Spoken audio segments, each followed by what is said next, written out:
What's up, everybody? This is the Jedi. So I want to finish up the footage that I recorded in Senegal and get us into the stuff from Gambia and finish up the trip for you. Our last live where I was trying to do it with me on camera, we just were having a lot of problems with the streaming software for whatever reason, and I just don't feel like it today. Plus, my energy is just down overall because it's Ramadan and I'm fasting. But we'll just do it this way. This will move us quicker. And then I can just, narrate and talk about different things as we go through it. So this is about where we left off at before we start having real technical problems.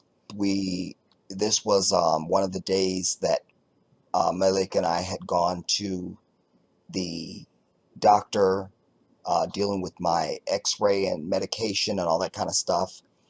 And so this was, I feel like, a Wednesday, and we were on our way back home.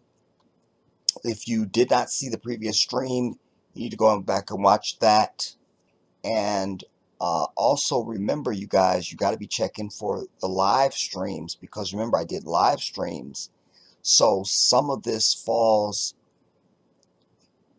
some of it is live stream, and then some of it was like, okay, then recorded video, because when I would do live streams, I'm telling you about stuff I recorded, but I wanted to do live streams, and then there was some stuff that I showed in live streams, and then so just so you get the whole picture, you need to make sure that you go back and watch any of the live streams that I did from the continent. All right, so we're just going to pick up here. So people that have been watching, you know what's going on, you're up to speed, and you are good to go. All right, so again, this is in Senegal, and we're in a taxi.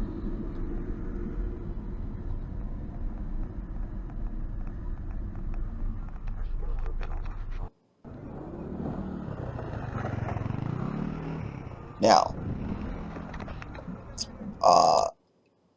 apparently there was a really clear break there. Let me go back and see, because that was a different day now. Let me see where it breaks at. And you see how close everything is, everybody. Like I said, you can see there's lines in the middle of the road, but those are just kind of like suggestions, because people just drive however they need to drive to get where they're going. You understand? And while it looks like a nightmare, it is, but you and I could not drive in this. But I can tell you, if you are a passenger in the car, you don't feel any sense of danger or anything like that. Like, I promise you, I believe everybody will have the same experience, really, because I had no issue at all. I never felt unsafe. Yes, everything is like 1 inch from you, but you don't feel like, you're in any danger. But we couldn't drive in it. We would cause pileups and everything else. All right. I'm trying to see what this breaks at, because that was a different video. Okay, there. All right, now. So this is now later that day. All right. Because after we got home, then later, me and Malik and Mohammed, we were leaving, and I didn't know where we were going until we got there, and then they told me where we were at. But this is when we're leaving, and then I'll tell you what's going on.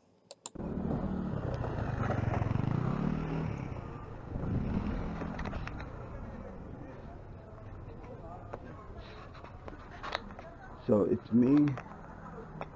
it's me and Mohammed and Malik, and we just left the house after Asr prayer, and we are going somewhere, I don't know where. Ouch.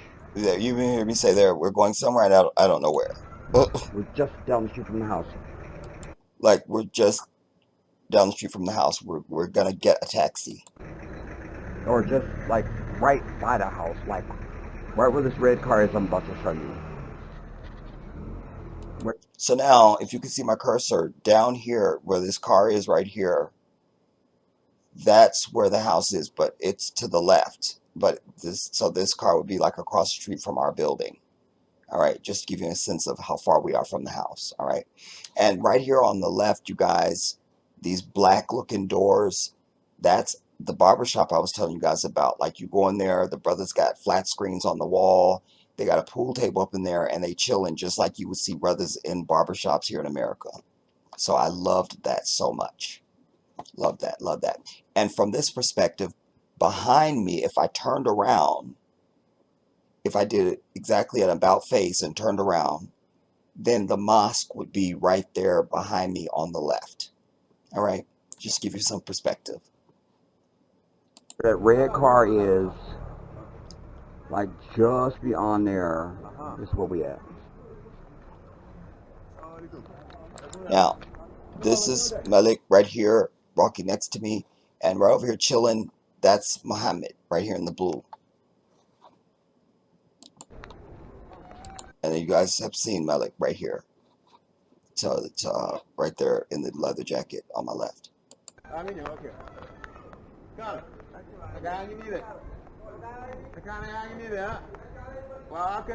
So this is in their neighborhood.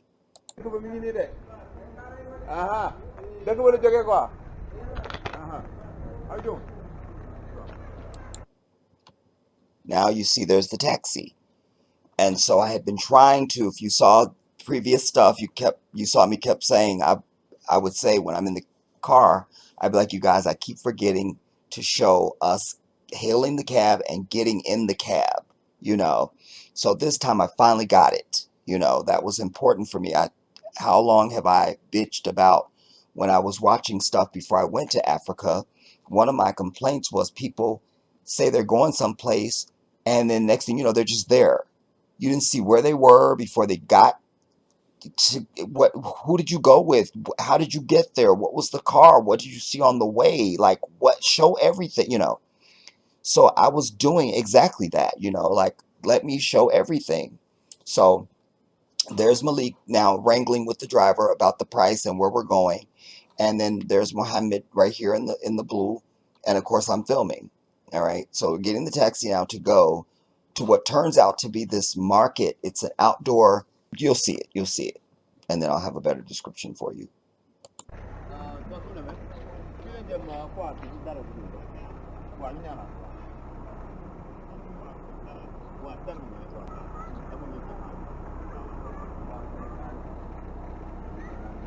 Let's go. And see, when anytime we do that, that's what I do. I stand there and I'm waiting for them to either give the okay or the no. You feel me? So they say, okay, let's go. Then I'm like, okay, I guess we going in. You feel me? Because if it's not the right price or the driver can't do it or whatever, then they, you know, they say no and then they drive on off, you know. So this was a go. So we'll just take that back a scotch and we'll go on. Let's go. Let's go.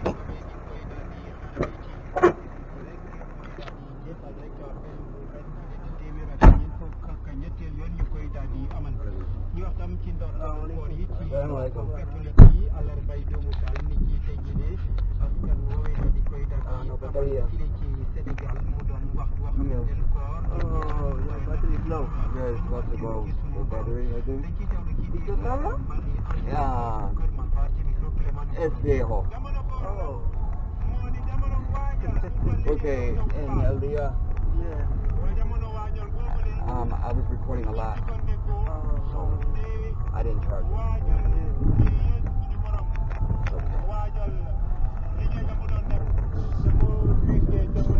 So now we're off. And we end up at this, it's like a big outdoor area. Now we're there. I stopped recording because I knew I had filmed a lot of stuff driving, you know, that you all had perspective of what that was like.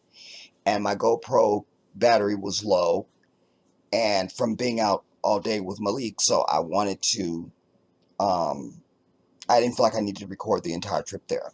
All right. And so now we're at this outdoor open area, And what it is brothers bring all their animals, and you go down there and you pick your animal, and they slaughter your animal for you right there, gut it, cut it up and everything, put it in a bag, and you take it on home. It's the best meat you're ever going to eat in your entire life. And any of y'all, before you start frowning, just know that any of that meat you got sitting in your refrigerator right now, or that you eat all the time, it's been mass slaughtered. You'll know where it came from.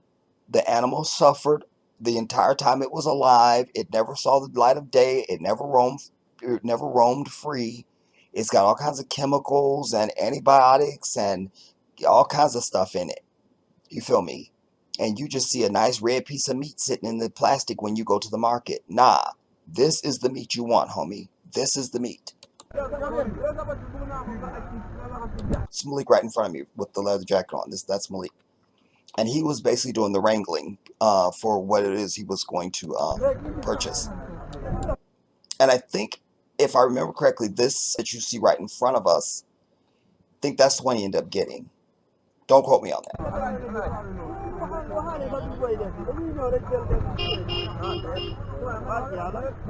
But I loved it, y'all, because how do I describe? It's just I think probably the best thing I could say, it just feels natural. It just feels natural.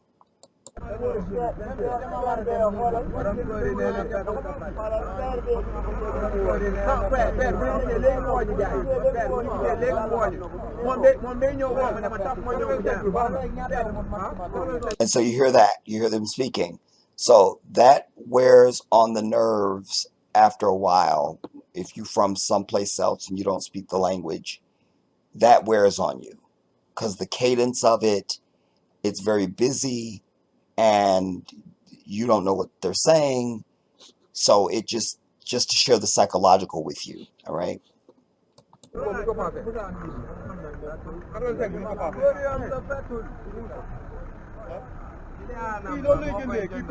And this is Muhammad right here in the blue.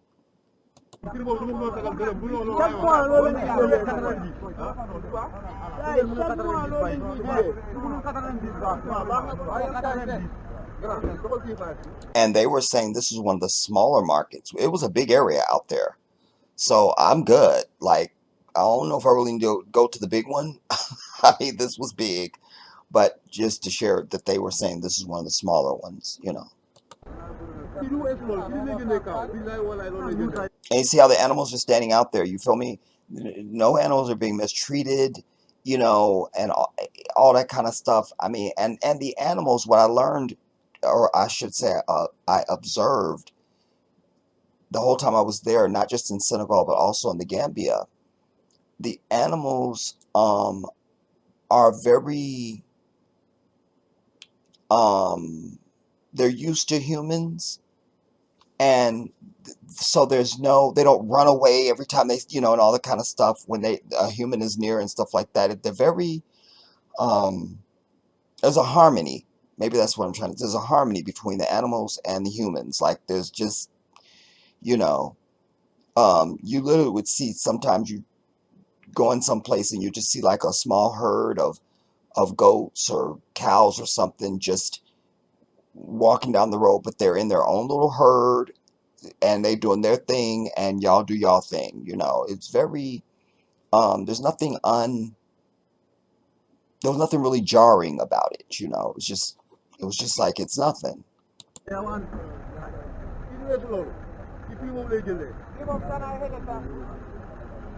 And there's a sister, I didn't see a lot of women out there, but obviously there was women out there, but not really a lot at all.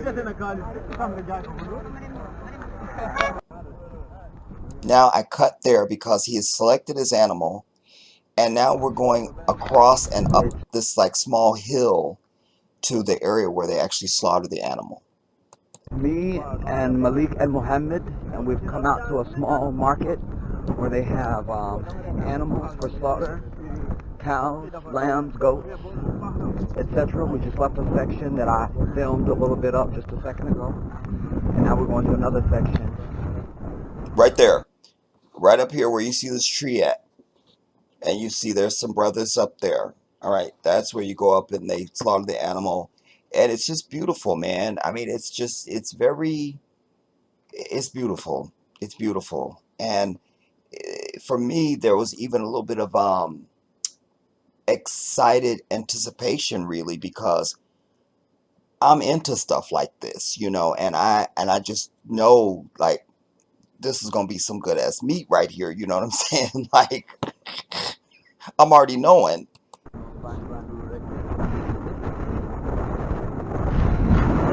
It was breezy out there. The wind was up a little bit. That's my brother. Just all the celebrities in there. Malik, who are you wearing? Malik, who are you wearing? I can't with me, dude. You know how they beat you with the red carpet. You feel me? So who are you wearing? Who are you wearing? Ah, I hate that. Like throw darts at that heifer. Who are you wearing? Who are you wearing? So I was just like, I'm like, we had all these celebrities coming up the hill. You feel me? And I just started screaming, Malik, who are you wearing? Muhammad, who are you wearing?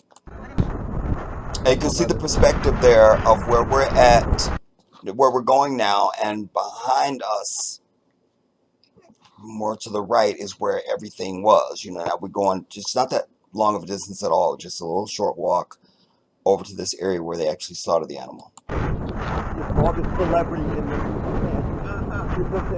Malik, who are you wearing? Malik, who are you wearing? Malik, who are you wearing? Muhammad, who are you wearing? Who are you wearing?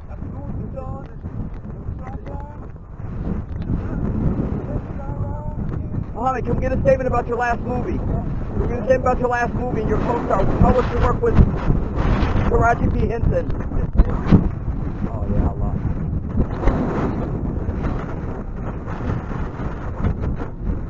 That's a lot.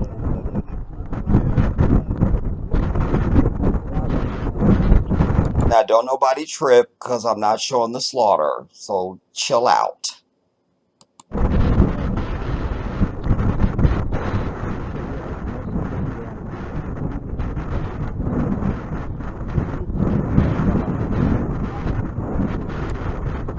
But back here, if you can see my cursor, this brother in like orange, whatever, then they hang the animal up there, and I'm telling you guys, it's so systematic the way they do it. And the internal organs, when they open the animal, it comes out like a package. Subhanallah. Just the way the law has made the organs, it just comes out in one thing.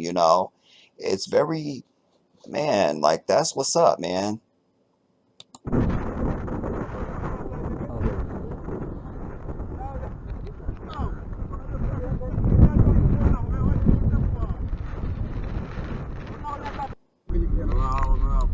Now we're back in the car. I think this is the same day. I missed it again, y'all. Us actually getting in the cab. Well, but I had already done it, so I was still ribbing myself about not getting it, but I got it for this, so y'all seen it. Just got in it though, so damn, my bad.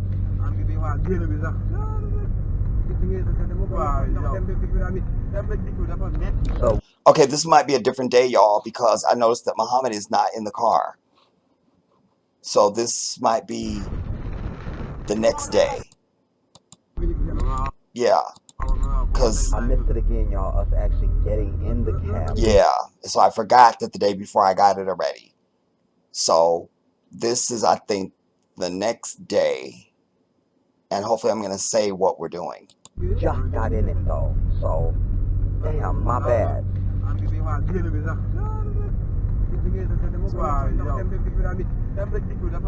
So we're on our way to pharmacy.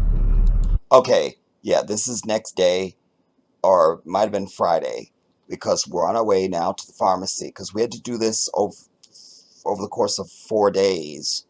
But this is the last day. Now this is the day we're going to the actual pharmacy. To pick up my medication, inshallah. And I don't know why I'm seeing these gray hairs, everybody, at 22 years old. I mean, that, I think it's dust. I think it's dust. I think it's dust and stuff. Yeah, that's dust. That's dust. Inshallah.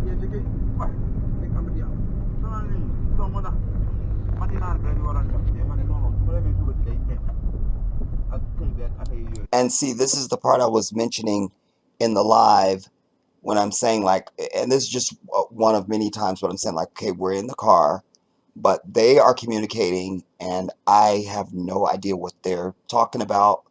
So, you know, you kind of like, it's a weird feeling, you know. So I don't know the mood of the driver. I don't know his personality. I don't know anything. He's just a guy sitting behind a wheel driving the car, you know. There's no connection, you know. Language is so important. It's so important. It's so important.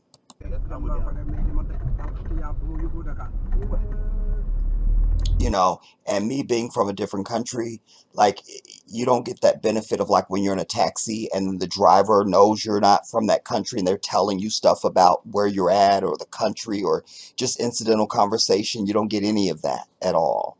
At all.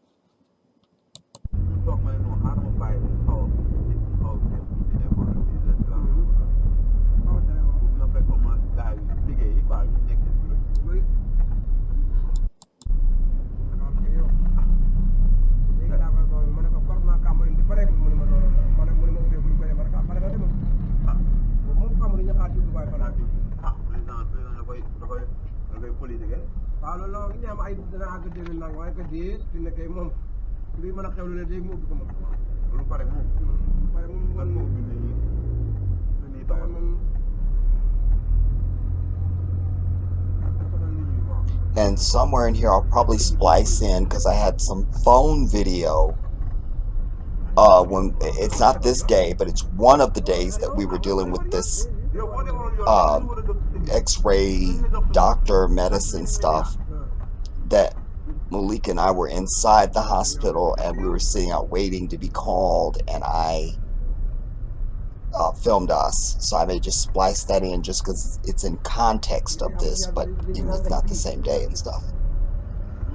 But you can just see when I'm in the car, I'm filming, so you see what are we experiencing, you know, what's the drive to anywhere like, what's the atmosphere, what are people doing, you know, what's the state of things, you know.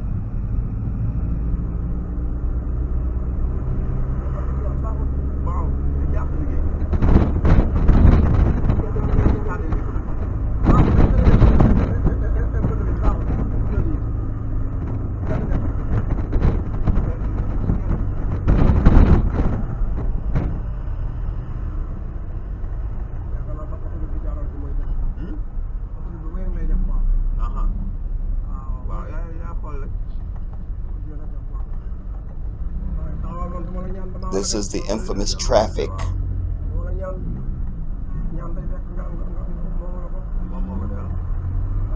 You know, but for all of its congestion, you get where you're going, you know what I mean? And it does stay moving.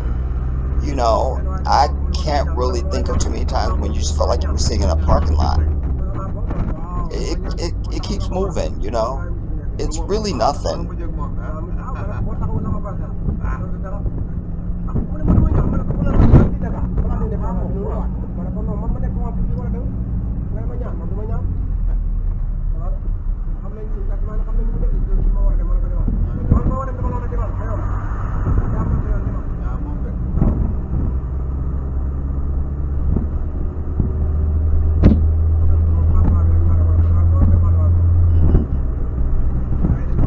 These brothers are some skillful drivers. Sometimes they can drive anything, anywhere.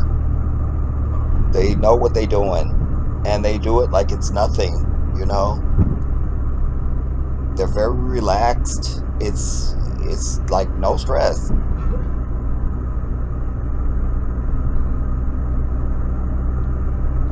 And as I say, for me, coming from California, the weather, the everything, even the palm trees, all that stuff, I felt like I'm back in California again.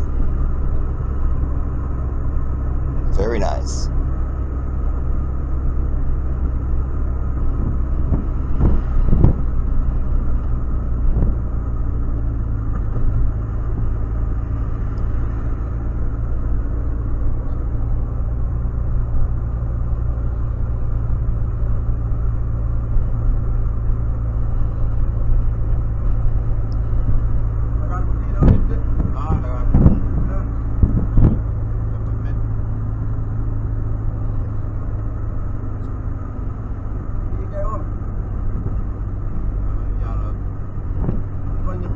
And there's so much to see when you're going back and forth, you know.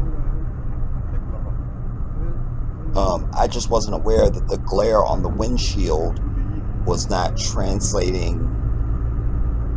Like when I'm filming right now, it's clear to me, just my human eye, but then when you see the footage, obviously you go, oh, there's glare. So that's a learning process right there.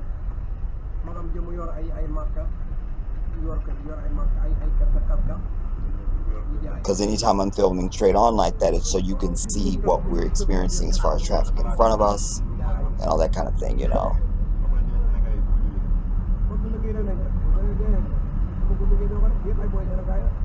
And the traffic is good for people that are standing on the side of the road selling stuff. You feel me? Because you're not flying and there's a lot of stopping, so they get to sell their stuff.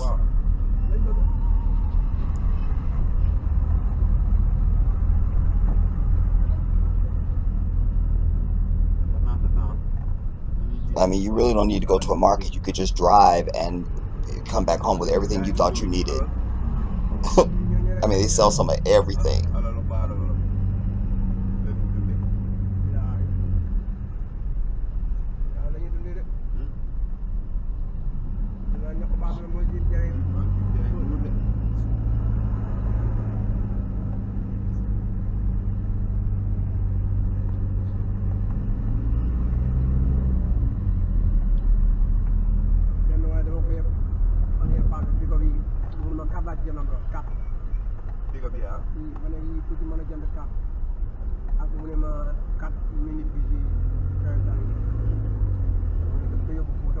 You know what I'm saying? It's just like you being anywhere. Only thing that lets you know you're in different countries is some of the vehicles, you know. Other than that, it's like being anywhere in this damn country here.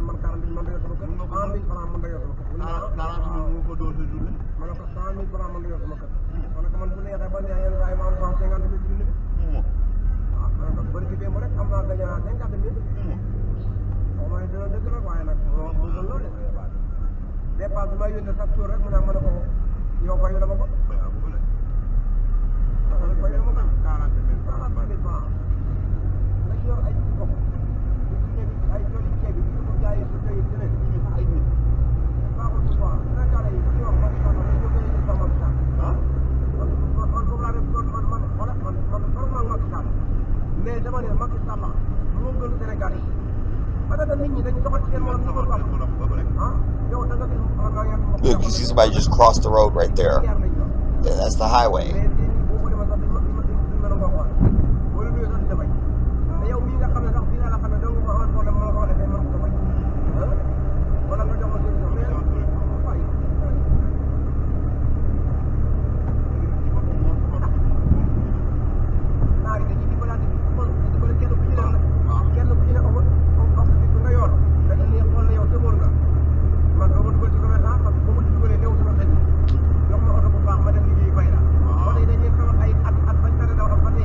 See, I would love to know what he was talking about just because he had a lot to say, you know, like I just would have liked to have known, you know, like, well, you know.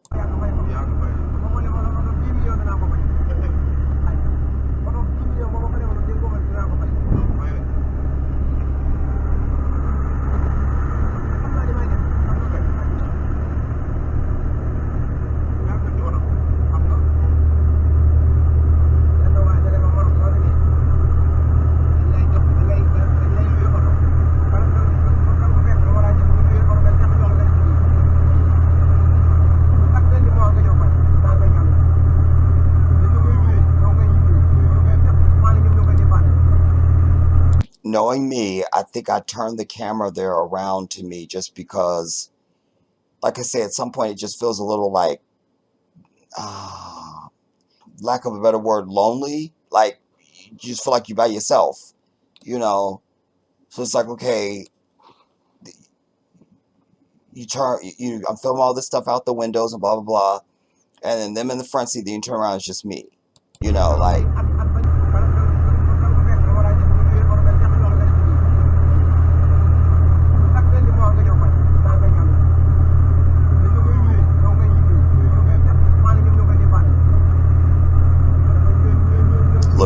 just like my dad. Just like him.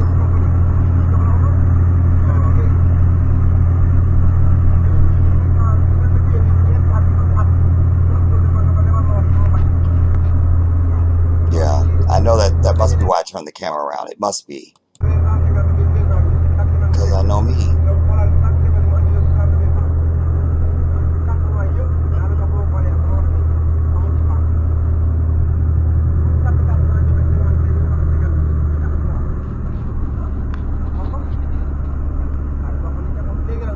Okay, this is about to run out. Now I'll splice in that phone video that I was talking about.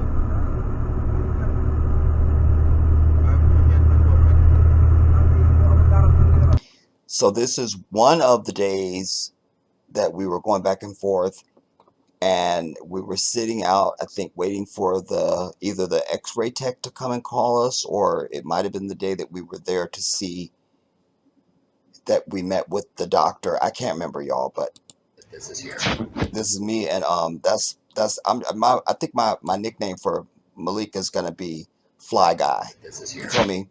He just got that international thing. He just got that international playboy look. You feel me? Yeah, that's Fly Guy right there.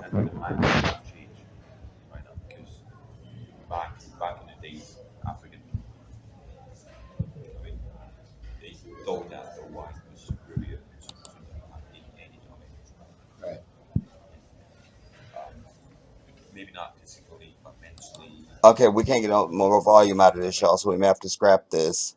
I thought it was louder.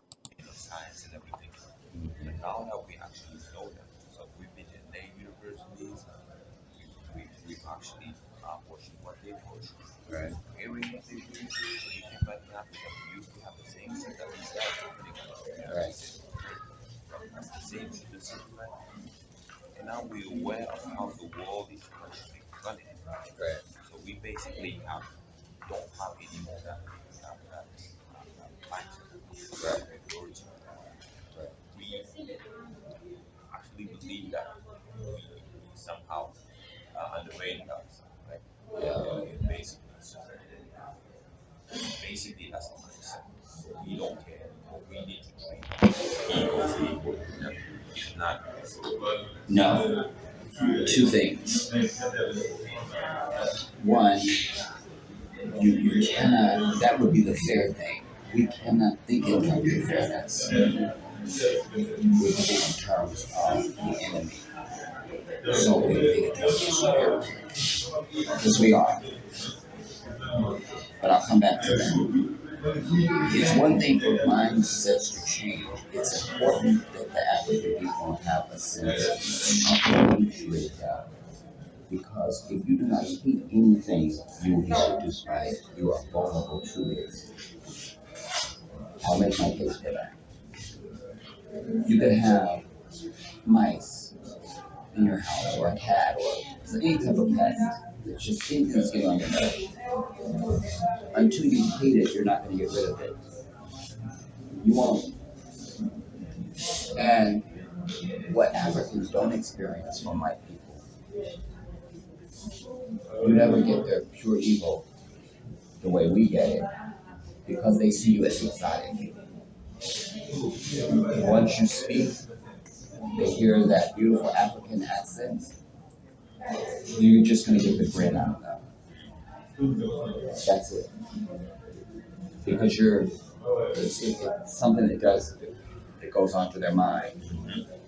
But I also want to cite a movie, Return of the Jedi. Oh, okay, and that's the end of it. I know what I was going to say, because I made this analogy to you all in Return of the Jedi. The Emperor, not just even Return of the Jedi, but throughout the first three movies, there's different times, but both Darth Vader and the Emperor and Yoda and Obi-Wan all have said to Luke that he has to release his hatred. So what I was telling him there is that there's a scene in the movie where the emperor, now the emperor, of course, is saying to him, I see you have control of your fear.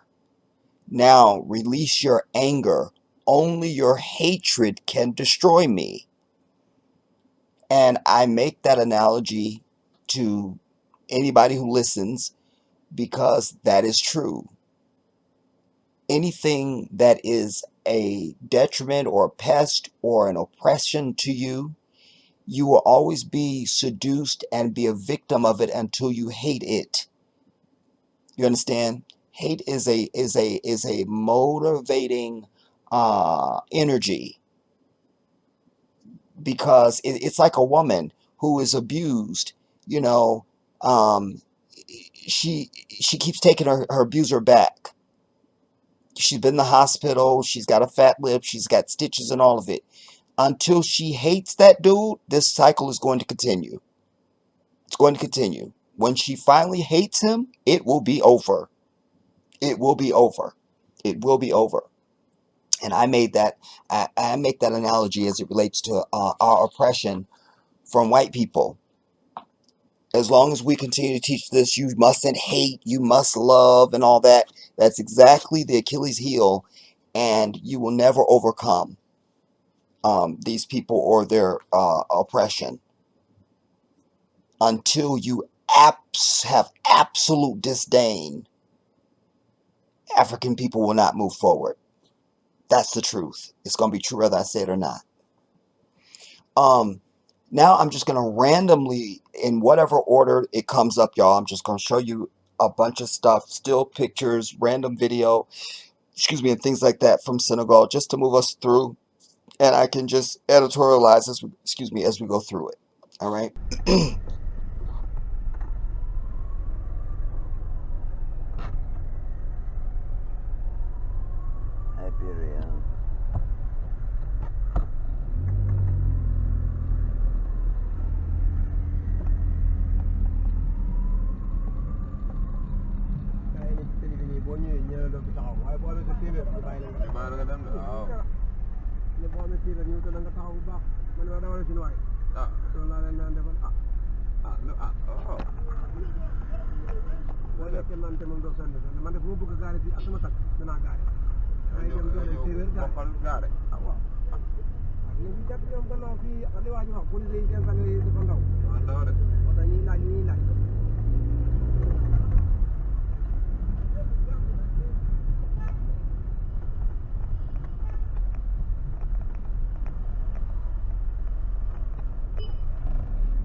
Adonde? Oh yeah, damn. Is that the police or the military? That's the police. It looks like it just drove out of Iraq. Yeah. You feel me? Like the SWAT, right? I mean, yeah, you know. So this is a bank. Banque de car.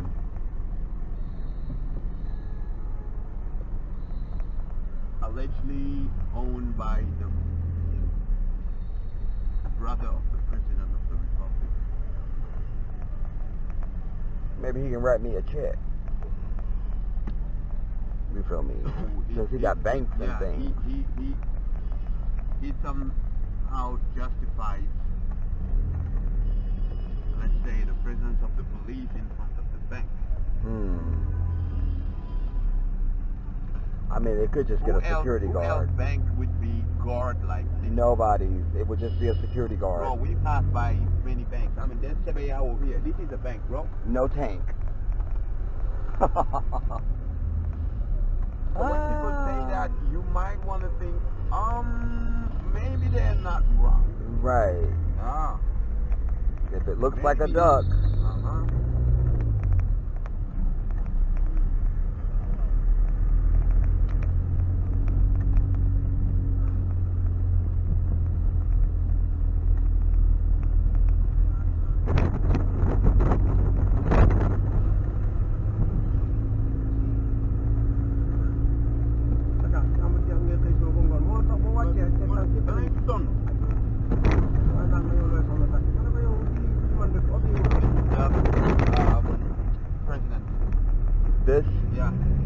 my left?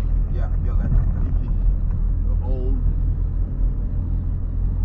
That's the equivalent of our White House. Your White House, yeah. Okay. So you see them guys, right? Look like they're trying to build it like it a little bit. Well, we built it. Yeah. So it's the same architect.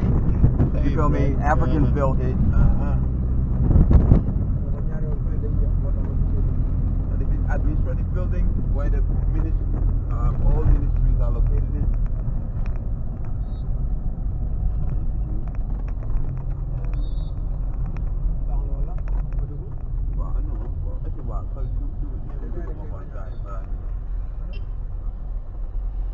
The military hospital. Military. Yeah.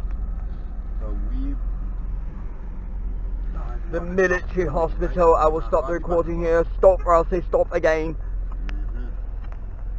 Just get a shot of the taxi, and that'll be it.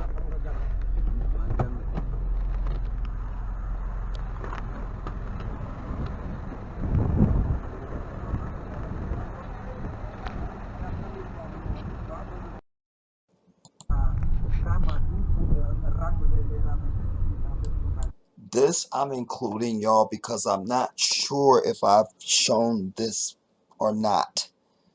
It's not very long, but it's more of the, I'm going to call it the downtown area of the city.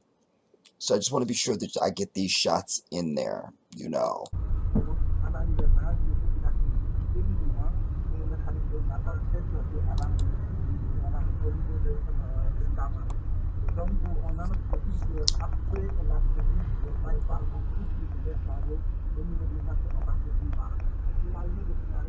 See there, you can buy anything.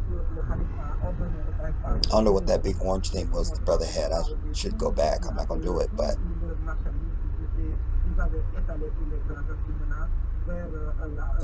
this brother looks like, I don't know what he got there.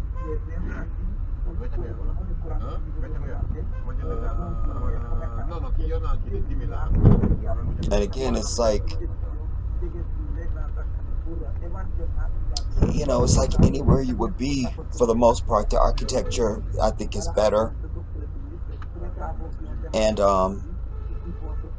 obviously the standout is that you don't see nothing but us, which is so refreshing. It's just us. We're not bothered by white people or anybody else, quite frankly, but particularly white people. You know, people just, you can go about your daily life. You don't have to see these people. You don't have to deal with them and be infected by any of their bullshit at all. You know, life is just more peaceful. Just because of that, even. You know, and you can see how this is the congestion. I think it's like a roundabout, like one of the roundabout area type things. You know, and then I think at one point, I don't know if it's on this one or it's a little later, but I noticed that all the gas stations in Gambia and in Senegal, at least all the ones that I experienced, nobody gets out to pump their own gas. Everything is like what we would call full service here. You pull up, they have people that'll pump the gas for you, and you pay them and drive off. You know, I don't know if there's any place where you pump your own gas. I did not see that at all in either country the entire time I was there.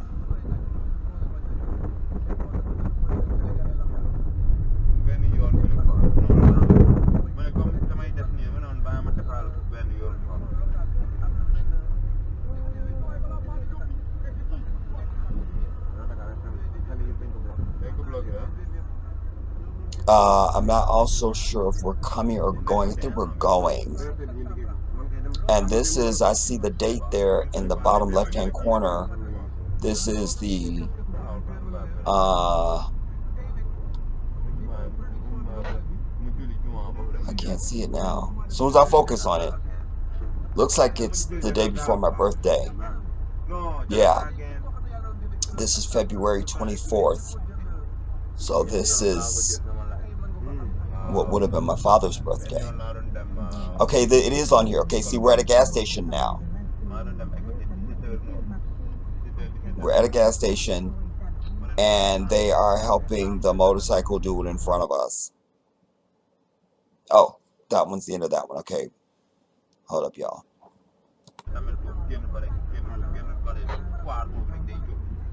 Yeah. So we're just waiting, and these guys in the orange shirts are the ones that will pump your gas.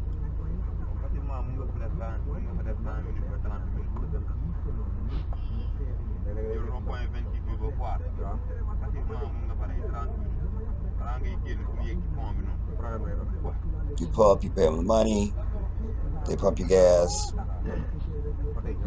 and then you're good to go. Yeah, I needed to show this. This was valuable, because that's definitely something that would need to be shared.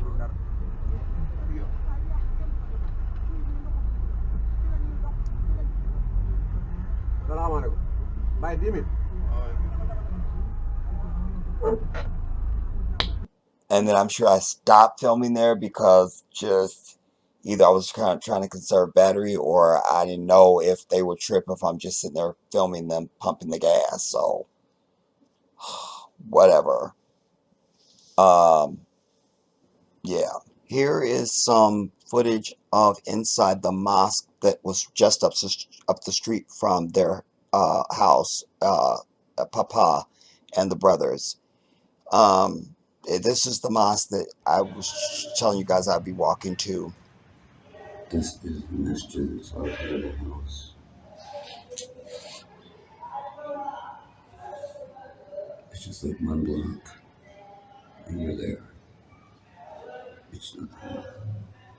You just walk up here and be here by the Sabbath. It's my dream. That's not that. I'm trying to talk low, so I don't even know what I said there, so whatever. And now I have it.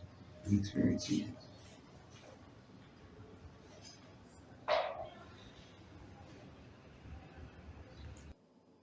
Alright, I've got some other footage of that.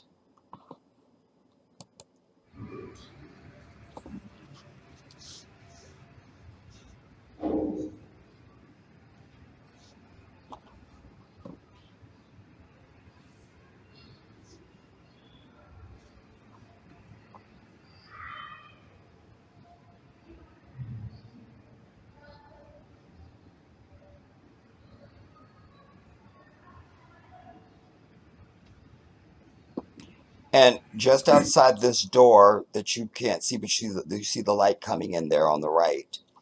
Right out there is where they have the area where we wash for prayer.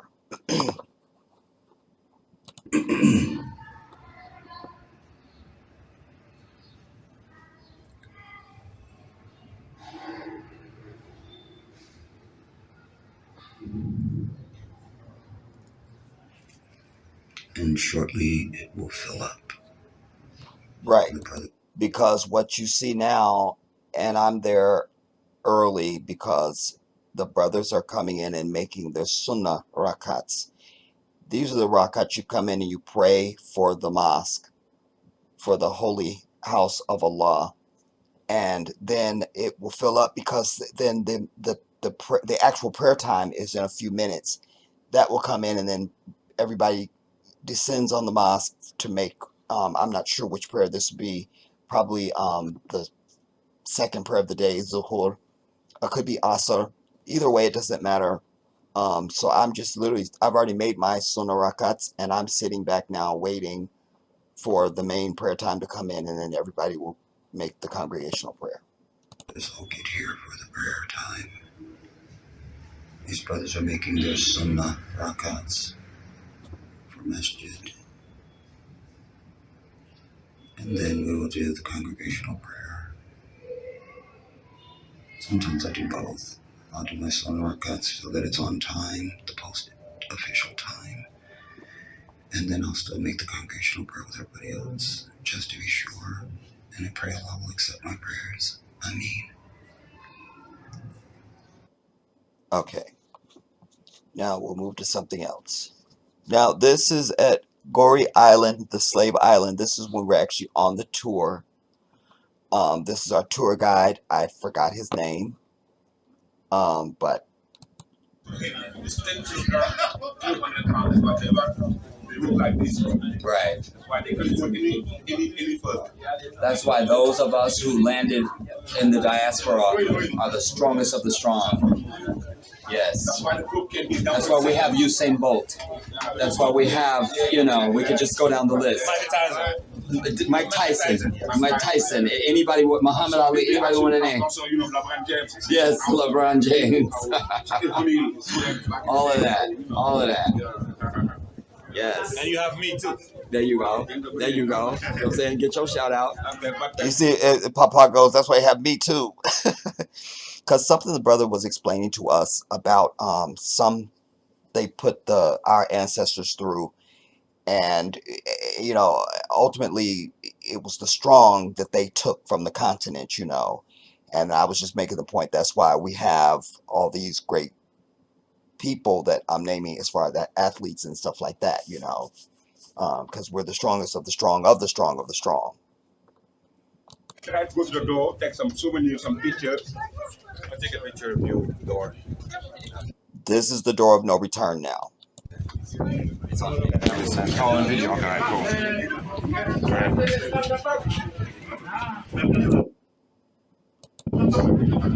There's me.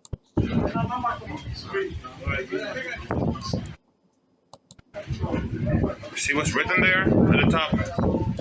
By the way, I don't think I knew, it dawned on me when I left the house that day, but it occurs to me now that's not how I wanted to be dressed, but I was just in the frame of mind of gonna be getting on a ferry, doing a touristy type thing, so I dressed touristy instead of, being in something traditional.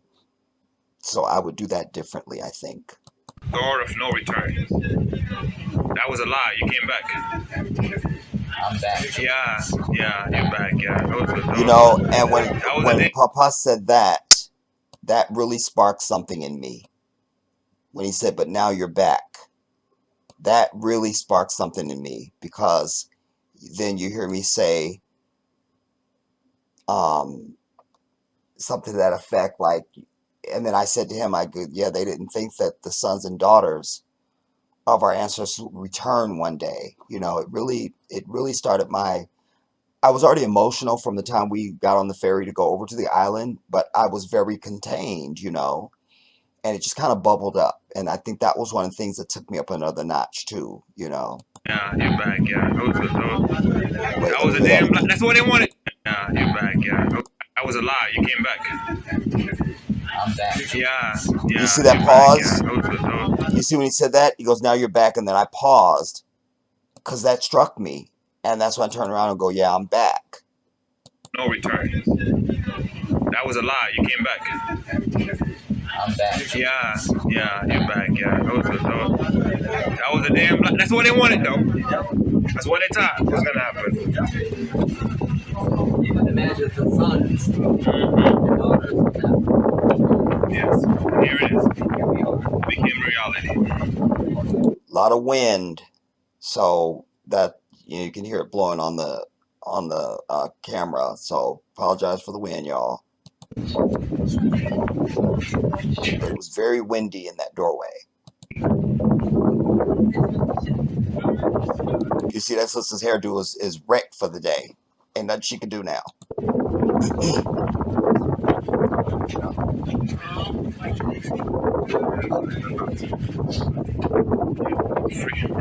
And now I'm standing there, I'm already feeling emotional. I don't even realize that there's a step down, like there's I don't know how to just, anyways. So I'm just in my mind there and looking at the ocean and feeling the wind. It wasn't until I get up there and then Papa came past me and jumped down that I even realized that was even there, Go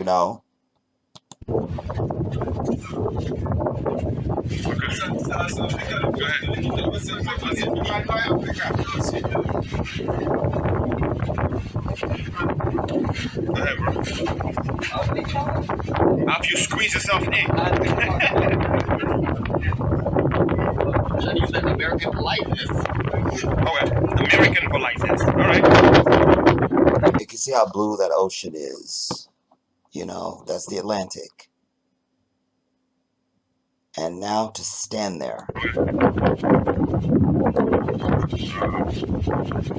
There I'm just taking it in, like, there's so much rushing at me, man, and the energy I feel there is, I don't know how to describe it. I'll find words, inshallah.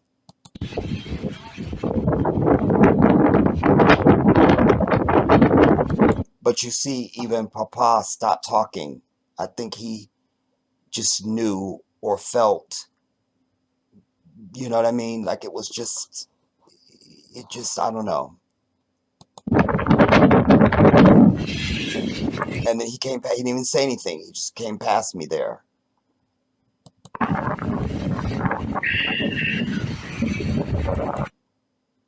And then jumped down.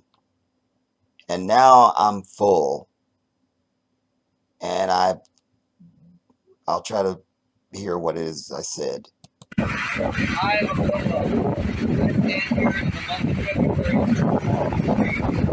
I don't know. I said, I'm Abdullah. I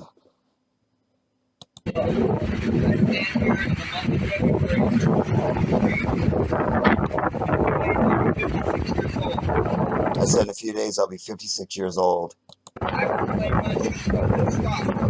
I proclaim from this spot right here that the white man is the devil. Wait.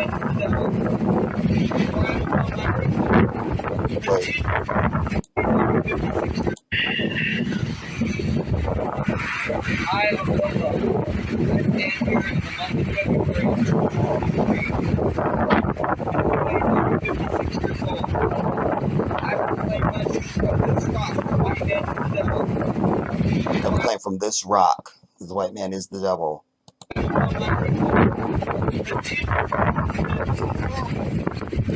I say this is something to the effect that people think this is historical. It's not historical. It's a place in history that has not ended.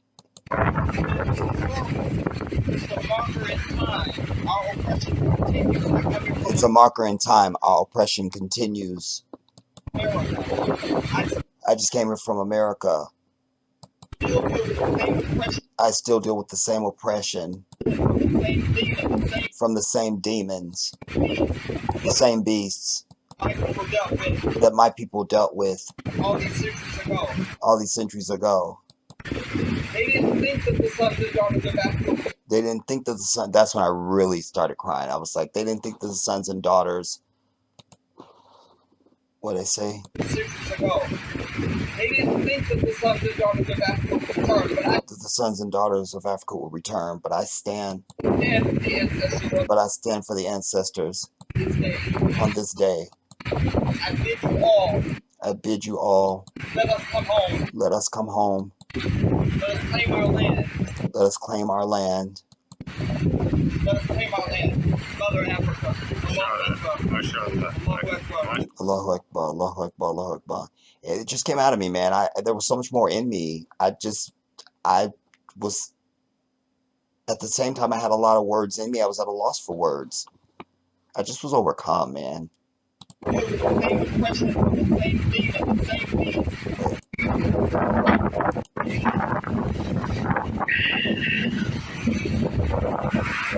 am the stand here in the month of February.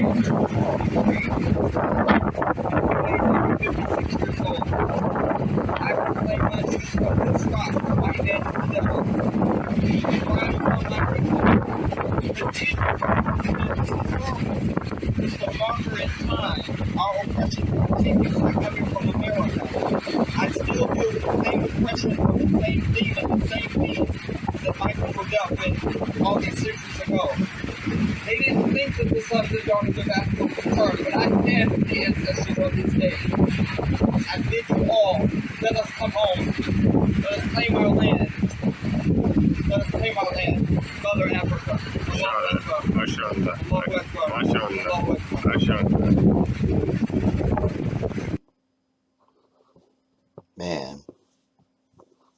I wish, the wind wasn't blowing the way it was. And there was so much more that it was what it was, man. It was what it was.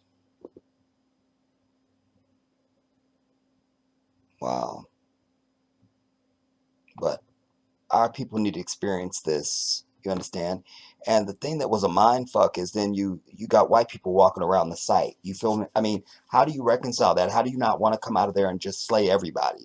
You understand what I'm telling you? Like, get your white ass the fuck out of here. We're at the scene of a crime it's like as if you were at the scene of a crime of a family member, and the perpetrator is standing there as one of the spectators when the EMTs and everybody show up. You're like, what the fuck you doing here? You just killed my mama. You feel like, what? Why are you here?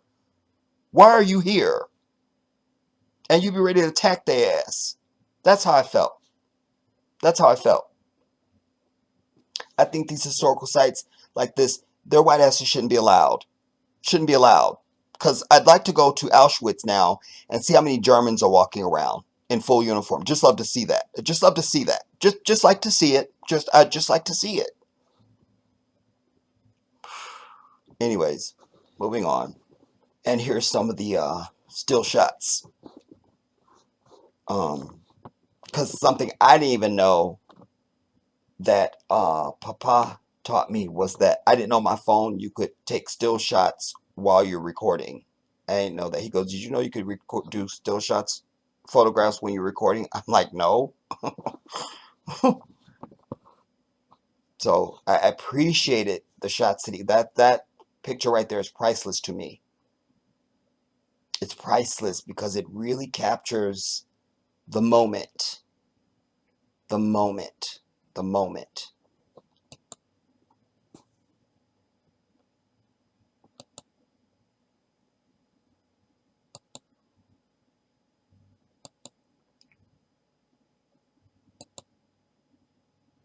Yeah, these are. Oh, okay. Guess this is more video.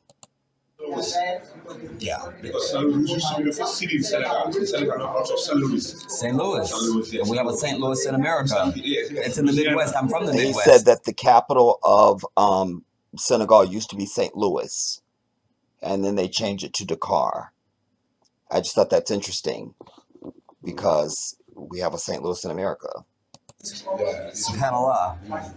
Because in Senegal, St. Louis used to be the first capital, first city in Senegal. Okay. But after 1960, Dakar came from the city. 1960. But first, it was St. Louis. Ah, okay. That's very interesting. And this held 150 women. 150 women. Yes, domestic. In this room, we're in 150 women in that little tiny ass room. And you're going to tell me white people are not the devil? How are you going to do that? Like all women or all women? All women for them used to have 20, 30 years old. Okay. Wow. That's how they old. That's why they sell them 4 times. Keep them the young girls. The young girls used to have 10 to 15 years old. 10 to 15 years old with the full price. It was more expensive. Wow. This is why I say, for the Zionists that want to always scream their Holocaust lasted 3.5 to 4 years tops, and it was over. It happened in one place, one time. Nobody's persecuting them now, if it even happened. And there's some of them that have evidence saying it didn't happen. But if it did, it was 3.5 to 4 years and it was over. Nothing compared to this. Nothing. Because you about Mecca. There you go, these fucking white people walking around. Those Yoruba people, those Yorubas. Right. Yorubas, they're from Nigeria, from Ghana, from Benin. Yeah. They used to punish them here. They would call them the stallion slaves. The stallion slaves. Yes. Put them in with humidity without no clothes. These are the ones they fed the beans. Yes, that's why. The stallion slaves. You understand? And if they started to get low in weight, they fed them beans. But these were the creme de la creme of the brothers. You understand? The stallions. Like those Yoruba people, those Yorubas. Right. Yorubas, they're from Nigeria, from Ghana, from Benin. Yeah. They used to punish them here. They would call them the stallion slaves. The stallion slaves. Yes. Put them in with humidity without no clothes. These are the ones they fed the beans. Yes, that's why it's very bad cell. I mean, children, they get always sickness that they throw them to the sea. Right. Yeah. How many people used to be here? 30 slaves. Sometimes they put more than 30 slaves because it was a jail. Yeah. Some troublemakers, some fighters, whatever. Yeah. They put them in. And in America, we have overcrowding in jails where you have maybe 30 brothers to a cell now. Wow. Okay, we're gonna see the shackles. The shackles. I don't know. So men's style. Not a men's style.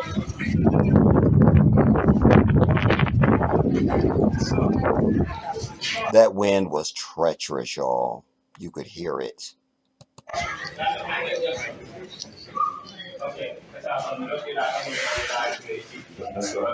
Wow. The iron ball is heavy like a 10 kilogram, 300 pounds. If they jump in the water, they couldn't go any further. Right. They got checked by the ball, only by watchmen. Iron ball from 18th century.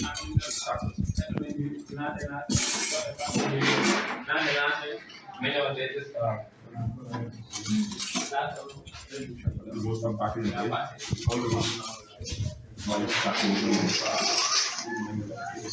and you see, for the book came with that one second at 1992. And you see, they have several, like, we got our tour guide, but there's other tour guides. Other tours are happening at the same time. So as soon as I put the ball down, this dude comes up, and I guess he's doing somebody else's tour. It was very whatever, but it was fine.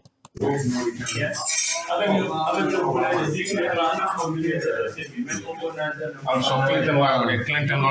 Obama.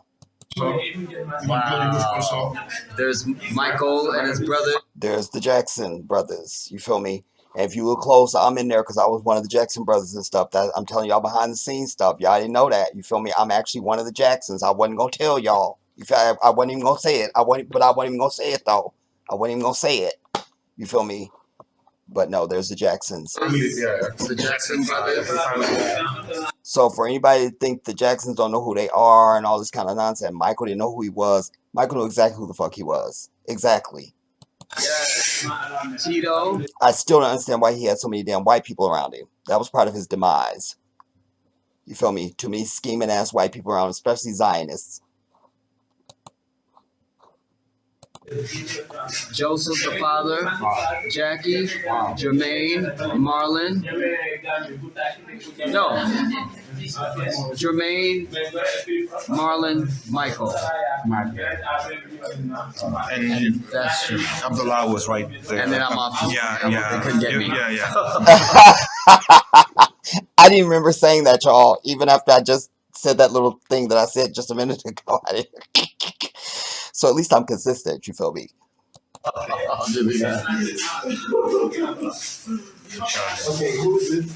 Look, White Demon right there. Like, why shouldn't I punch him? Why? You feel me? Like, why are you here? Why are you here? Look, why are you here? Why? Okay, who is this? Oh, where's he go? Who's this white devil right here? Who's this? Christian Lagarde, Directeur Général. It's written here, pretty much, yeah. That's why I said that. I'm like, well, who's this white devil so he could hear it? You feel me? Let him know I'm not feeling your ass. Lagarde. Clinton came. Oh, so this is what he used to be back then. Never really seen a picture like this. Joseph Indiana. Yeah, he's the most famous. Who was the curator of the slave house? Yeah. Curator, Mr. Guy. Now it's this man, Mr. Coley. Edward Coley. Yeah. It's my uncle. Oh, his ex. Well, really though, because Papa's name is Coley. It is. Nana Aladanko, Kufado. There's Nana Aladonkwa, but I don't know. He ain't completely tore his draws with me, y'all. But Nana Aladonkwa is just not high up on my list right now. Remember, that was my homie. I would fight you.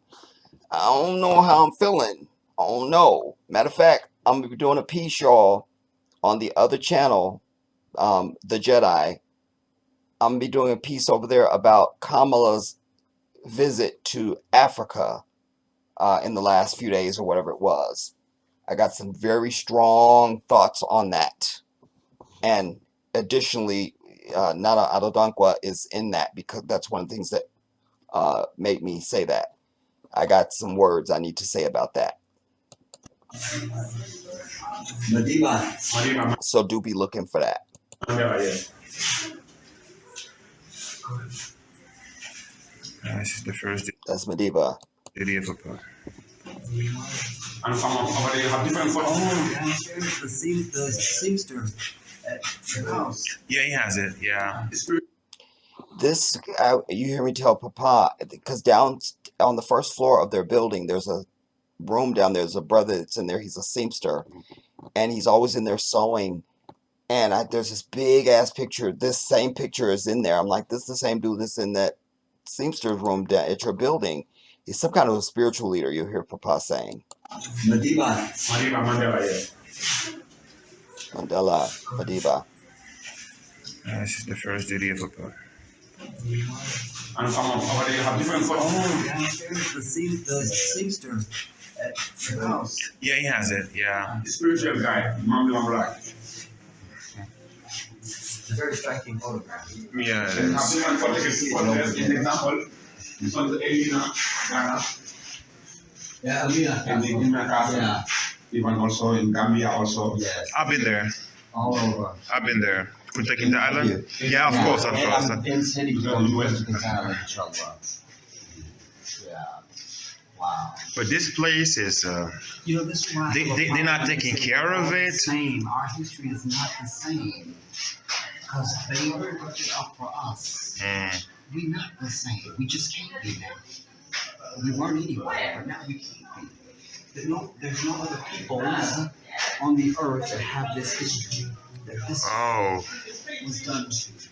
Am I not a man and a brother? The back end market. Look at that. You see? You see, this is so illustrious. And without their power, and like I said today, even today they come in a group or armed. This brother is a Mandingo. He could take them single-handedly with his pinky finger. So this is the consistency, you see? I'm saying this is consistent because white people come in a group or they come armed. That's the only time that they tough or will approach. In a group or armed. And I was saying in this picture, this brother is a Mandingo. But because they are in a group and they're armed, otherwise they wouldn't approach this brother. He could take both of them out. It would be nothing. They had the technology we didn't. That's the only difference, I guess.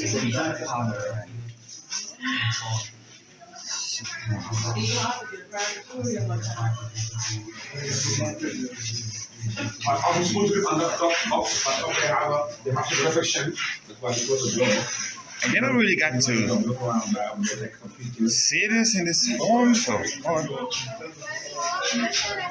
You pray for your ancestors. Yeah. Take more photo. When you finish, I invite them all. We're going to see the rest of the island. Okay. So again, you're welcome. Thank you. You'll be. You're welcome.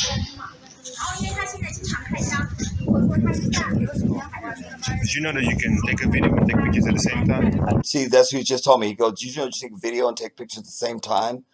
I ain't know. Did you know that you can take a video and take pictures at the same time? It's got the phone 5 minutes before I came. Okay, I would keep taking. I said, I just got that phone 5 minutes before I came. Because remember, y'all, I told you I lost my phone like a couple days before I left. Or whenever it was. I mean, I couldn't believe it, dude. Like, I've never lost a phone. I'm still mad. Strike a pose. Mom. And shout out to my brother, Papa. Because, I mean, I appreciate everything. And this was just another extension, you know. Like, all this footage and stuff like that. Just him being there for me. And having my back like this, you feel me? It's everything, man. I would keep taking. Strike a pose. My man.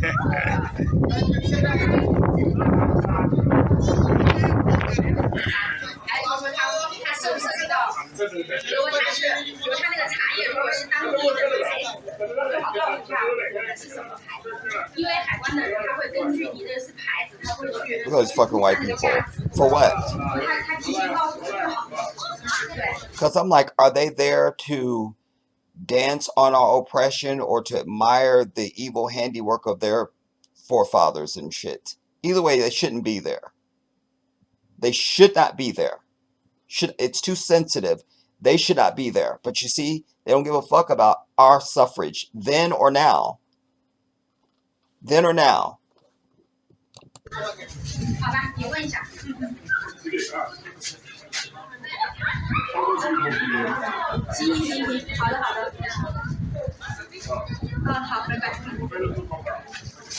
Right.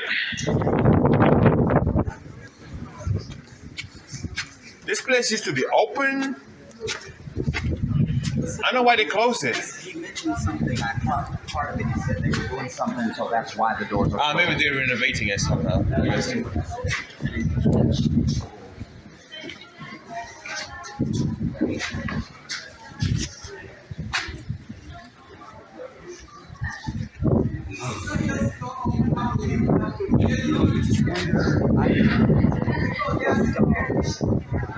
are people? One of my biggest dreams, like, Allah said, you can have you're gonna get. I say one of my dreams is, even if Allah said, listen, you're gonna definitely go to paradise, but you get other wishes. But after that, you have 3 wishes. You get 3 wishes. I was saying if Allah said that to me, like, you're definitely going to paradise, so you don't get, but you still get 3 other wishes, and then I go on to say, what are your 3? One is I want to go back in time. I want to go back in time because I want to know the truth of things. I want to know the truth of things. This is certainly how it is. Like, we think of our modern time, tools we use, how we do everything, language, society stuff. We only see, that's why I'm putting see color pictures and not black and white. My father and I had a conversation many years before he passed. I think about some of the civil rights footage. I said, Dad, they need to put it in color. I was telling him about years ago, my father and I had a conversation. I was saying how it's important to colorize a lot of the old footage and pictures because it's more relatable. When it's in black and white, it seems like distant and unrelatable. And then I cited to my father, there had been an episode of like CSI or something where this kid had been kidnapped and he gets away from the kidnappers. He gets to freedom. The CSI team has him now at the police station and they're trying to get information out of him to try and catch the kidnapper. And they're asking what happened. He said, I woke up and I remember the TV was on. And the lady goes, was it in color or black and white? And the kid looks at her and goes, it was in color. What else is there? And I went, oh, somebody actually wrote this, And I called my dad and I was like, Dad, remember that conversation we were having? Boom, boom, boom. They just put this in a television show, blah, blah, blah. So, go on. There's a whole generation that doesn't know there was black and white television. Right, there's a whole generation that doesn't know there was black and white television. So it's ancient, disconnected. It's ancient, it's distant, it's disconnected. When it's in color, they can see these young kids wearing the same stuff they're wearing now. Right, when it's in color, they can see these young kids are wearing the same stuff they're wearing now, same hairstyle, same everything. It's just, it seems modern. Same hairstyles, they feel more connected to it. My dad kind of pushed back on it. And then there was an episode of like CSI. And there was a kid that had been kidnapped. They somehow got free. And they had him in the police station. They were like, okay, so to try to get information. Like, okay, so tell us, what did you see when you woke up? He goes, I remember when the TV was on. And then the lady goes, was it in color or black and white? He goes, it was in color. What else is there? I'm vindicated. Yeah. So that's the CII. We are all here now. It's Back then. And we see how we look now. But to imagine their incarnation, how they actually looked. We think of it. We don't imagine. I understand. Yeah. We don't imagine that they looked like us, Like, we don't even imagine that. Wow, that's. What did they? What was it? What was it to his wife when she was torn away? What did a man say to his wife when she was being torn away from him, you know? With the child, how did his soul break? How did his soul break? And what did the men say to each other that were And what did the men say to each other in the same cell? when they're in the same cell?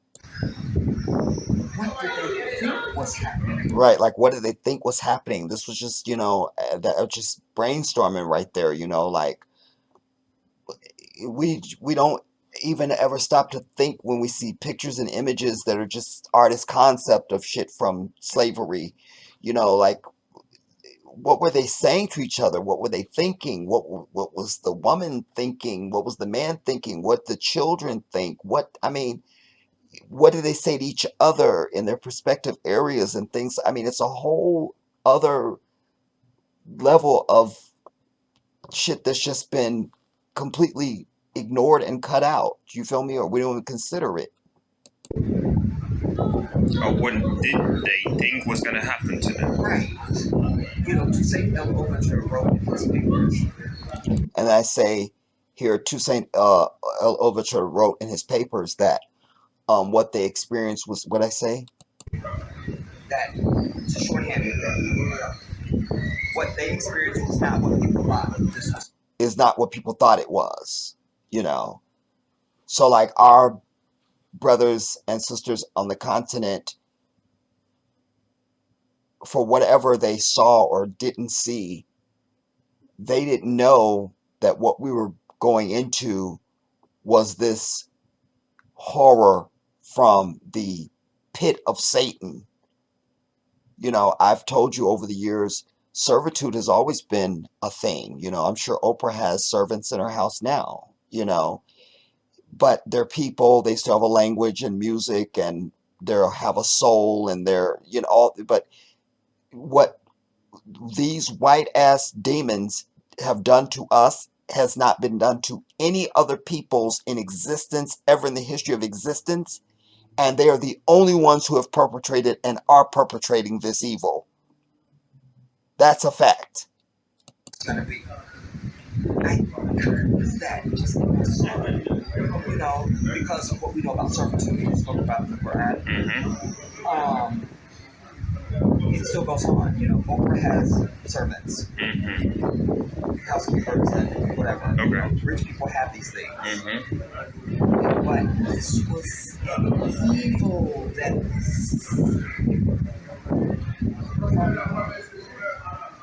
the station of hell, that you would subjugate people, take your name, take your family, take your children, take your music, take your language, take your humanity, your existence, everything about you, and liberate it.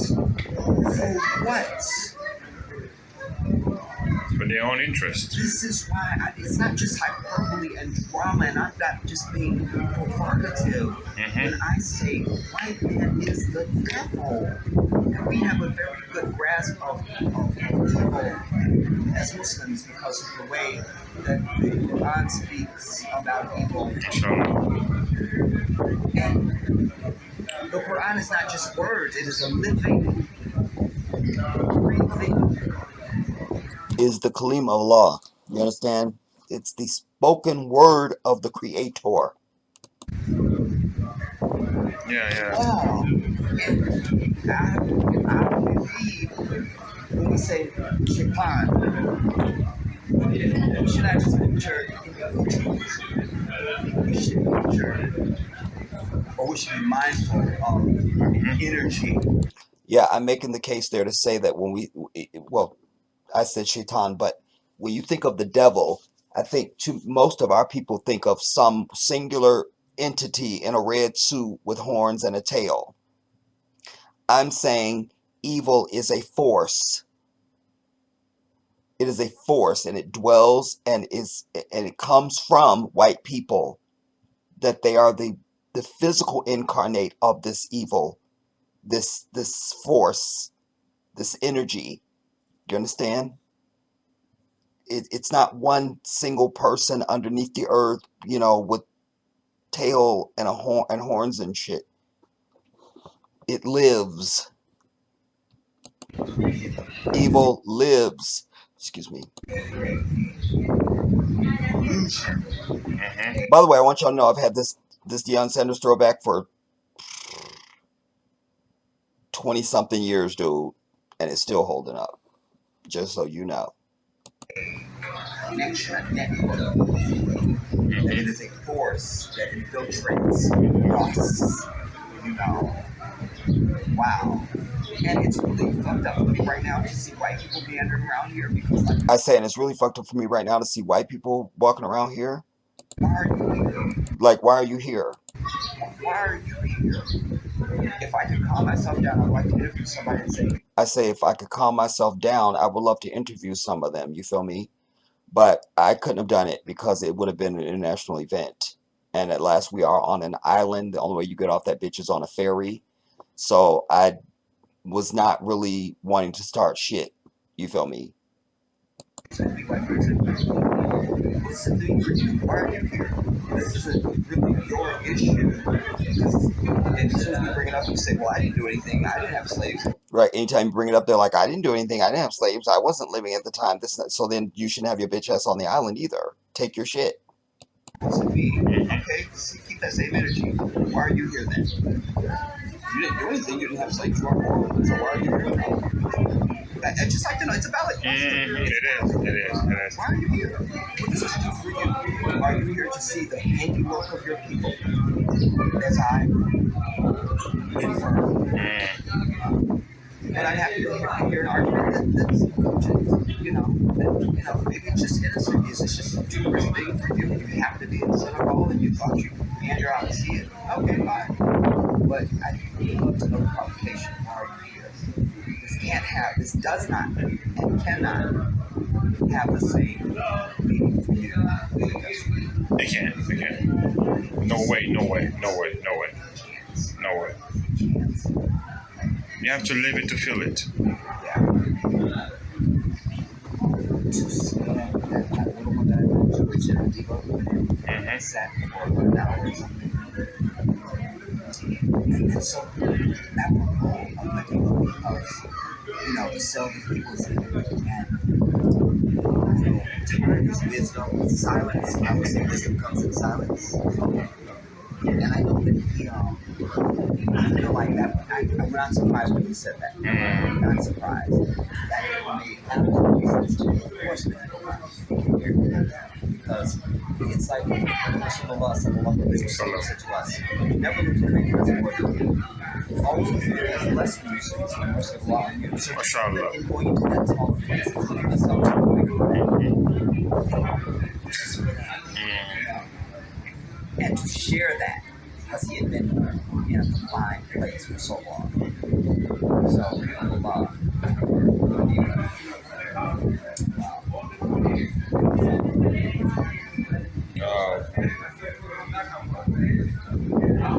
Whatever you say, brother, you have every single reason to say it. After what you just said, you can say whatever you want, and every single thing you say will be legend. You have every reason to say that the white man is the devil. You can't imagine a human being doing this to another human being. That's not really possible. Nobody else has done this. No. That's the distinction. If it was, no one else has done this. Right. No one else has done it. And white people are the extreme minority on the planet Earth. There's fewer of them than everybody else in existence.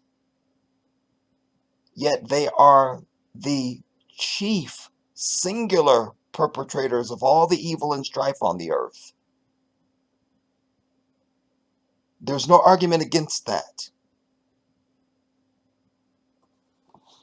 And what makes it also egregious is it didn't end.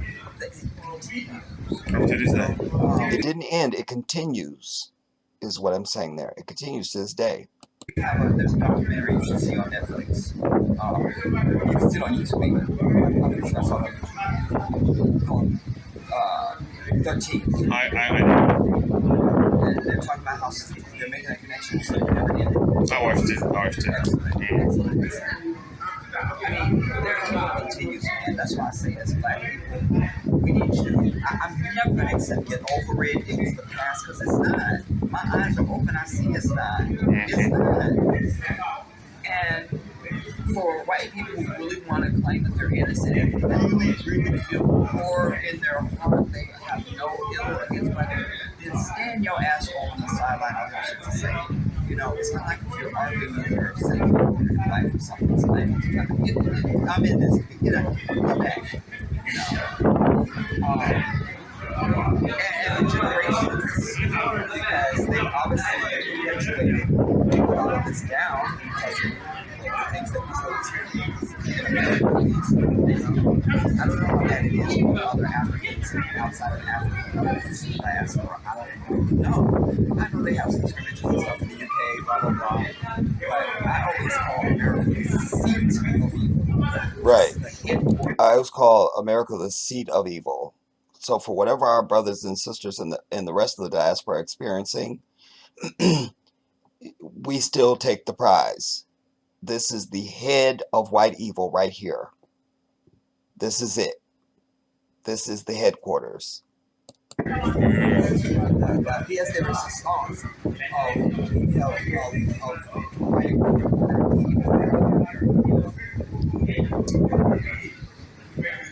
look at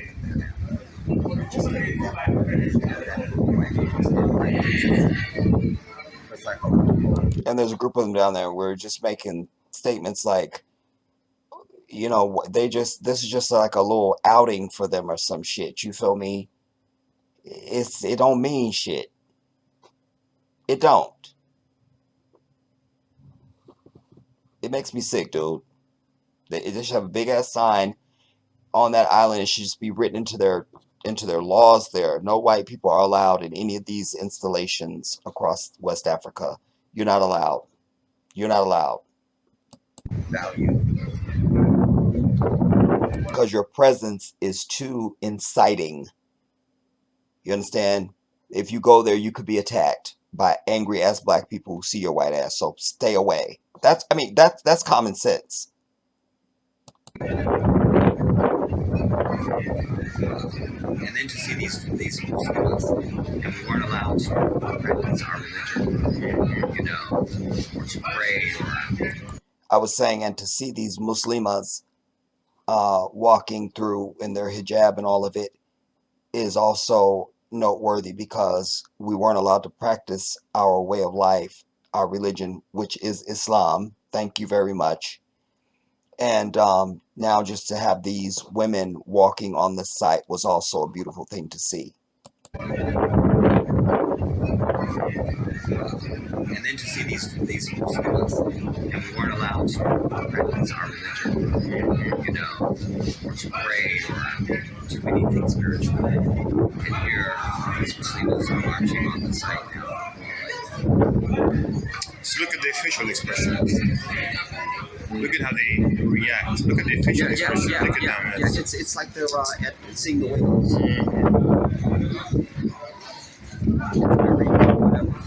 Yeah, it's like they're just there to see the whales, or if they were bird watching or some shit. You feel me?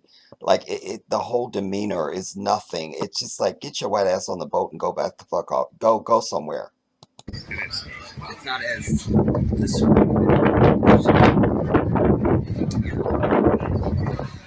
And when we look at the over incarceration of our brothers in America, I worked as a corrections officer in the men's prison. I can tell you about the overcrowding.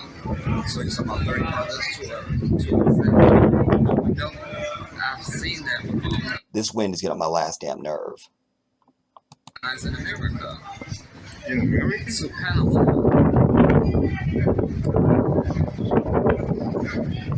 during COVID, you have brothers that wanted to that are still in crowded cells. They were very fearful and thing, but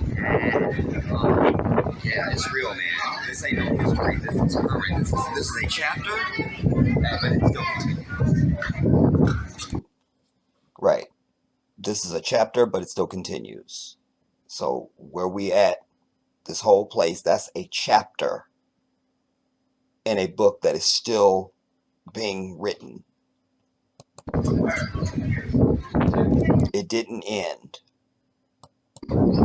You see, these fake-ass Zionist people who claim they're Jews can say, let us never forget. That means shit happened, and we don't expect it to happen again. Our shit is ongoing. It never stopped. 9/11, they say, let us never forget. You see, our shit is ongoing. It never stopped.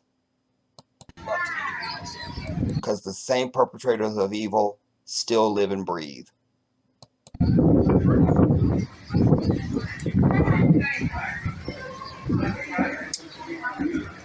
You're here. You have the time to, don't worry.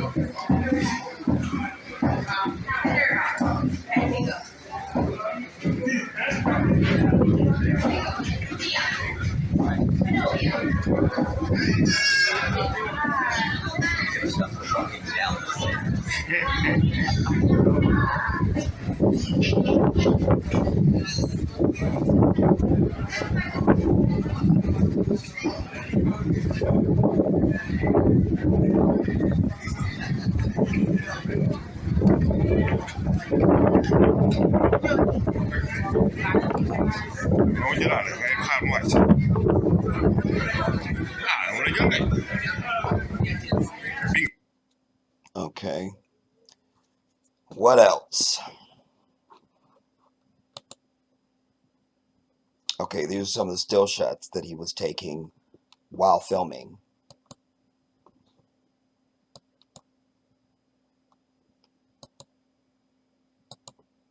So you've seen this video.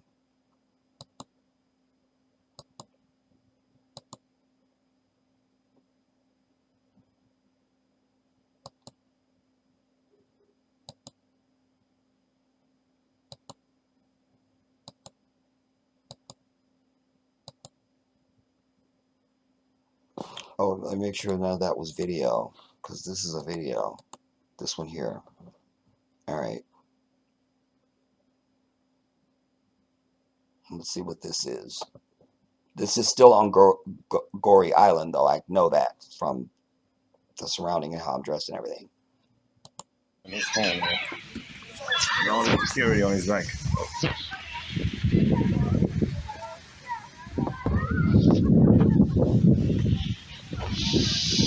Like I said, this is still on Goree Island. This is all part of the overall thing.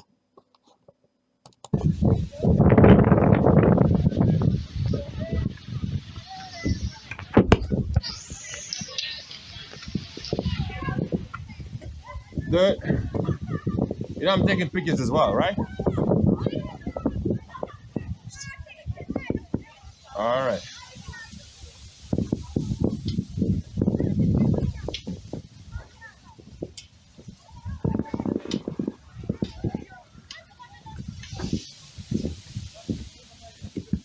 This is the memorial monument of Goree. Okay. This is the Goree Island Memorial Monument.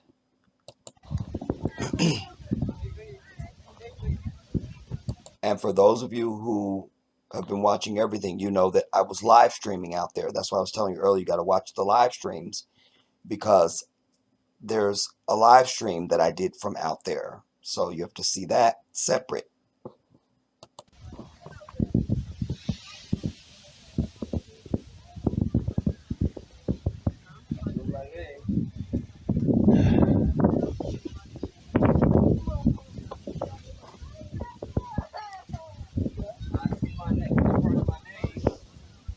Yeah.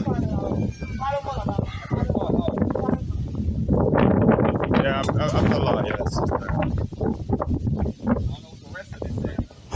The rest of it says that Abdullah's gonna come here soon. Go get ready for him. Because it's in French. So there's that. Again, this is Goree Island. You should know that black people from across the diaspora, particularly America, are going to be coming here. Why don't you put the shit in English? You feel me? Again, I can't. of his compound. Oh. I mean, they act as if only French people are coming there. They're so in love with this French bullshit that they just, I mean, come on, man. Okay. It's inside of my compound. Right. It's going down. Let's go up. And This one dude on the bus when I was going to Senegal, or when I was going from Senegal to Gambia, I was trying to find out, who spoke English on the bus or whatever. And this one kid, I was like, "Do you speak it?" Oh, but very proudly, like, said he only spoke French. I'm over it, dude. Like as if it was some badge of honor. Arriba.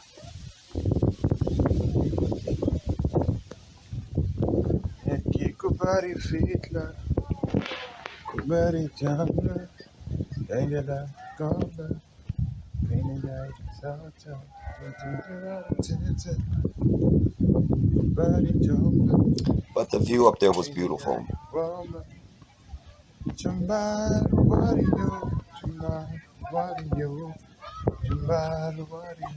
Because you're right on the ocean, obviously.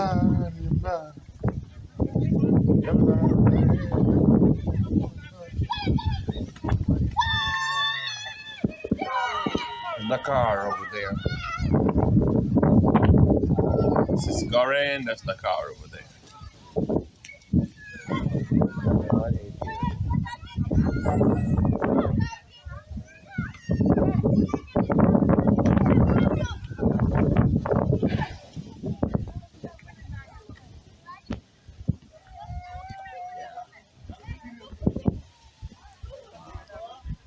Something to say? What you got? And can I just say, Papa was the best videographer you could have had with you, man, because we didn't have any type of discussion about, okay, I need you to do this, film this. He just knew and instinctively just did his thing, and you could just see the benefit of it. So that's huge, man. That's huge.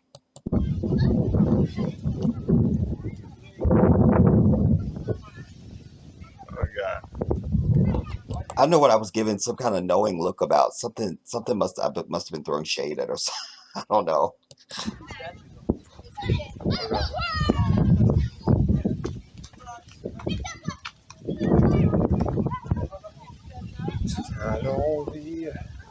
Chaque jour comme le dernier, you feriez par existe pour savoir. Combien de fois la fête vont nous entendre?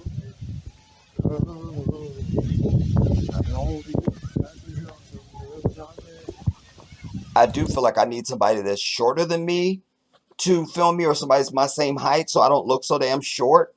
Damn, I'm 5'8", for God's sake. I'm not a midget.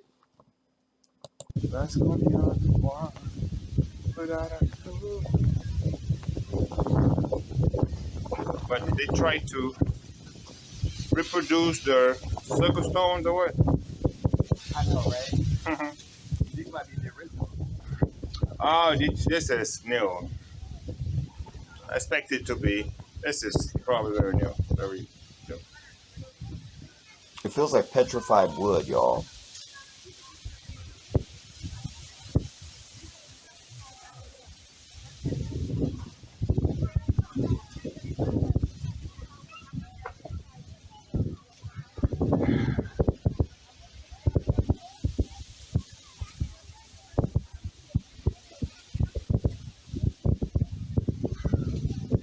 You want to do a live or something? Oh man, I wish. You can. He goes, "You want to do a live or something?" I go, "Oh man, I wish." He goes, "You can." I didn't even know. You can do a live? Of course you can. Where's your phone? Can you do it here? Yeah. I mean, do you have YouTube here? Yeah. Your channel is here. Yeah. You can do it. I will share my hotspot. Is that a problem? All right, I want to use it wisely. So, Want to be somewhere where you could just bounce off me. We'll bounce off each other. I think it's a good place to start, and what to get, or to start as we go, or something like. I don't Well, whatever. I can start telling my feelings up till now. You said when you visited the Yeah, slave house, you have the video, you show a little later and right. stuff, Right. and all of that. Okay, that works. Yeah. Well, let's do it. You know, Boom. So then that's where you would go and watch the live stream. You feel me? Like, because this is where I even knew we could even do it, and then we did the live stream. It's possible. Okay, what else?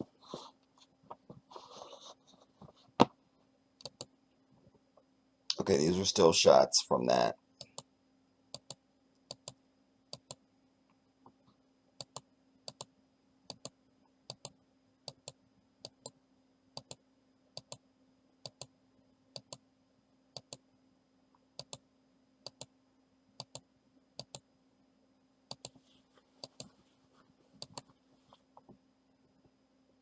Okay, this is video. This is in Senegal also. This was one of my earliest meals. And another shout out to Papa because he thought to film this. It's just a few seconds, but you could see there that we're eating, the whole family, and you sit around one dish and we all eat from the same dish. It's the most beautiful thing you could do. You don't have to wait to get to Africa, y'all. Especially you got family, you got friends, whatever. Start doing this. Start or try it at least one time where you fix a meal, have it all in the same dish, and have everybody sit around and eat from that same dish. And see what that does for your spirits. Wait, let me get to me.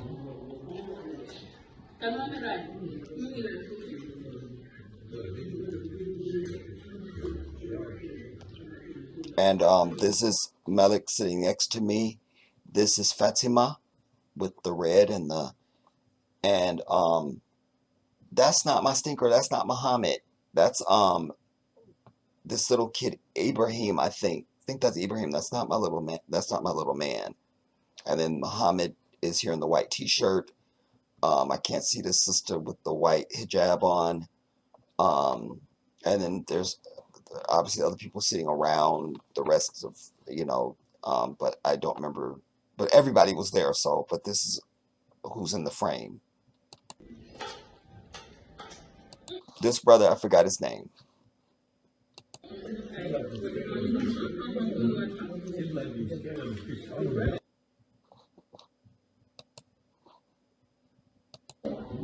Is everybody eats with their right hand.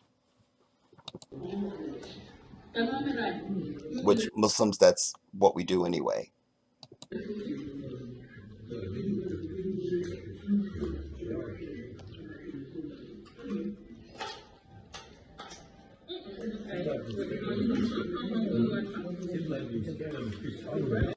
And just think about how something like that promotes unity, everybody.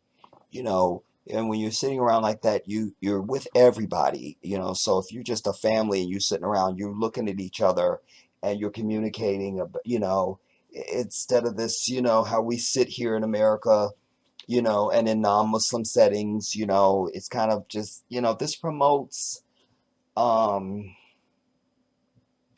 words just fail me, but you fill in for yourself, you could understand what I'm talking about, you could understand. Let me make sure that's not Muhammad. No, that's not Muhammad. That's not my little man. Wait, is that my little bug?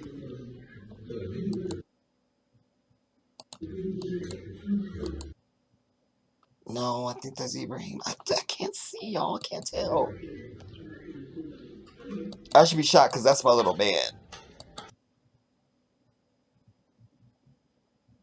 That might be him.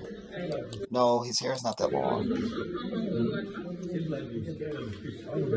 No, that's not my bug.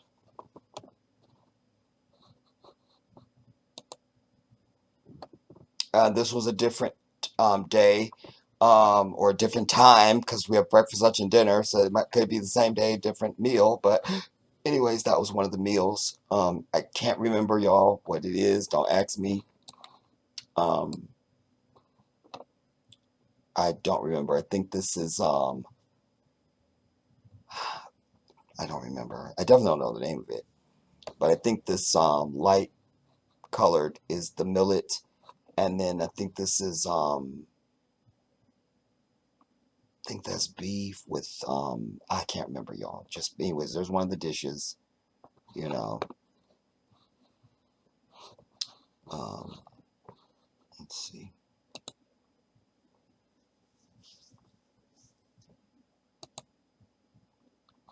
This was the first time I was going to the mosque for Friday prayer. First ever time in Senegal, and so I must have just snapped a selfie, you know. This is on Goree Island. This is Sister Heist right there. She was everything and a nightmare all at the same time. I don't remember her name. This is also one of the days that me and Malik went to one of the appointments because I remember crossing the street, and that's why I filmed this. We were crossing the street to get to the other side so we could catch a taxi. In Senegal, we just came from the hospital. Okay. And trying to see about my feet and x-rays and my pain medication.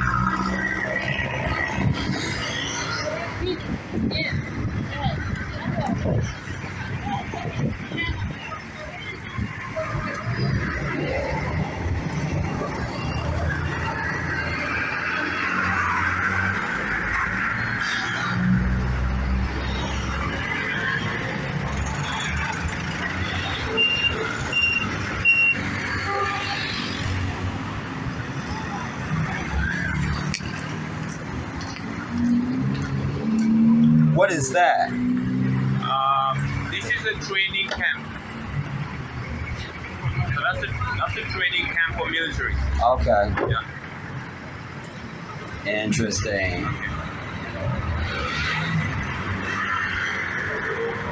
I have to go to the ATM. There's an ATM here. I think it's an opportunity for me to You go. know, I still have some change. French change. No, it's okay. I have enough, right? Uh-huh. So I needed to get some money because you don't know, right? Yeah, maybe I might have some things to buy today or tomorrow. So I don't want to be out of money. Right. Go into the ATM to get money. So Right. I didn't know that there was an ATM here. How do you know there's an ATM? And then for some reason my phone it'll still record and the sound just goes out. I don't know what that's all about, and this is one of the instances where it happened. So moving on. Well, I'll just let it play out so you can see at least the footage.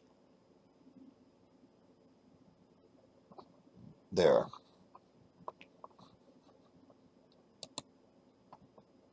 There's me and Sister Heist again. And I only did that, y'all. I never do those stupid poses in pictures. You know, black folks always got to put up fingers or do some kind of sign. I don't do that. But she did it, and it cracked me up. That's why I did it. I guess she's seen too much American stuff, so when she did that, it cracked me up, man. I'm actually laughing there, not smiling. I'm laughing. So I did it. I was like, oh, she did that. So I just, went ahead and did it.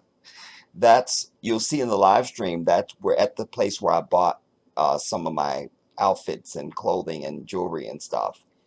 This is that same place, that same day, but you see that in the live stream. So you got to go and watch the live stream.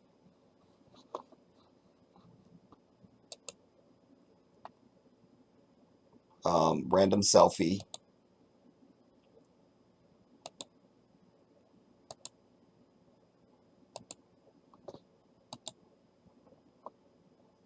There's my little bug. There's my little man. That's Muhammad, y'all, the most precious child ever born to humanity. Ah, he's so beautiful and he's so precious. Ah, that he stole my heart, man. Listen, I do not do child kidnapping, but I must say I thought about it. And you would have felt the same way. He's just everything. And he calls me Tanto, which is uncle. I didn't know that. He just kept calling me that forever. And finally I asked Melik, I was like, "Why? What's he saying, Tanto?" He goes, "He's calling you uncle." I'm like, oh, my little man. It just stole me. But there's Malik in the background. You see right there. Look at my little man. I love this kid forever, dude. Forever. Man. He was everything. Everything. Everything. These are some pictures I took on top of their building. I used to go up to the roof a lot. And this is up there. I decided to snap some selfies, obviously.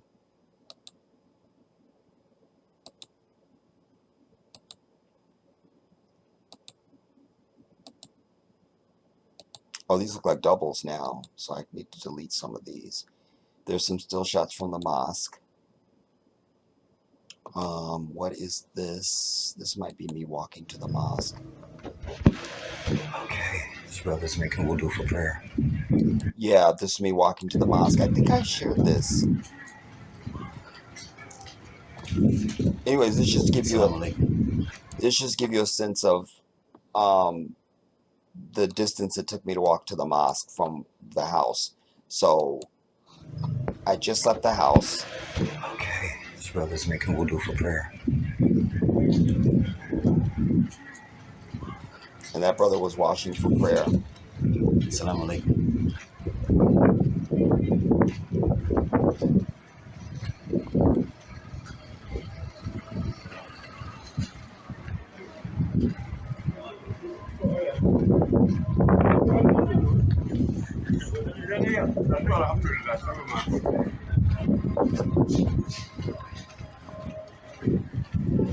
So you can see I don't have that far to walk.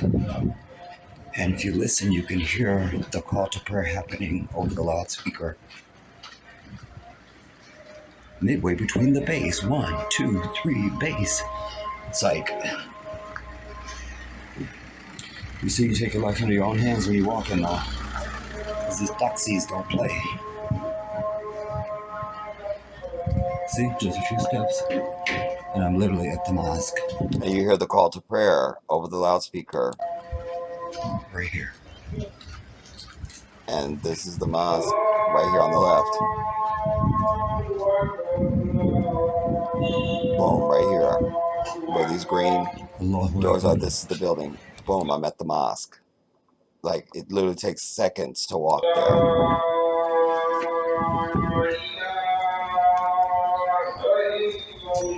Okay, when we get around to the door, I'll cut the recording.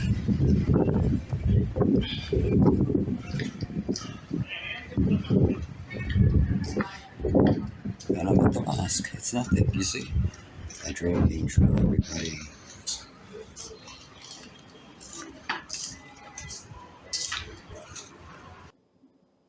Boom, and I'm at the mosque. It's nothing. You feel me?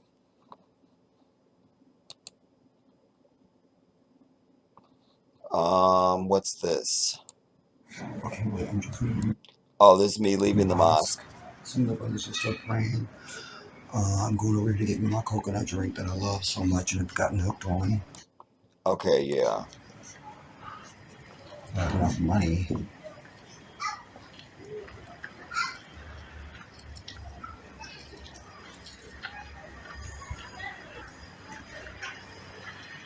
And they don't speak no English at all. At least know enough to transact money. Damn. You feel me?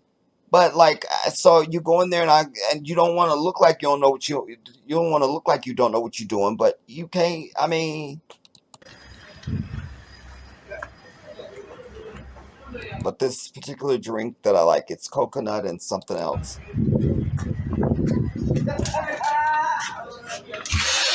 And usually when I went to the mosque, I would just walk down there and get one. There.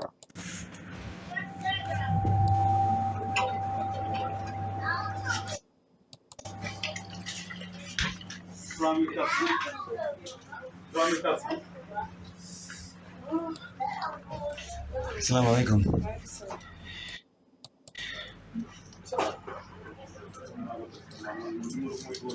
See, and every other time I've been there, I think this is the one.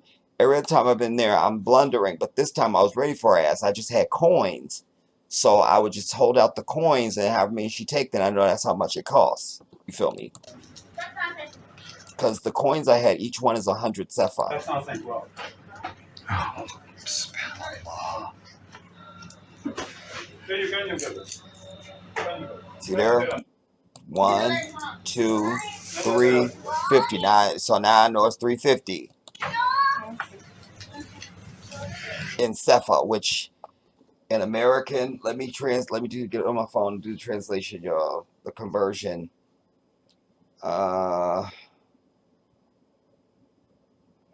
That's 58 cents in American.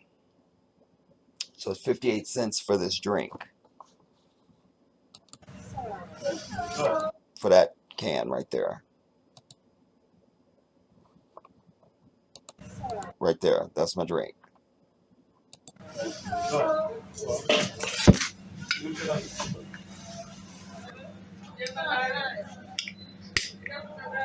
Oh, I must have had my phone so I could open the can. Oh, the other thing too, y'all, is when you order, if you're in a restaurant or if you go into a store and ask or something, if you want something that's not carbonated, you say such and such with no gas. Because if you just tell them juice and you don't say no gas, they might bring you a soda. You feel me? There was some place, I don't know if I was in Gambia or Senegal, but something I asked for just juice and they brought me a Sprite. And I'm like, no juice. You feel me? So you have to say no gas. That means not carbonated.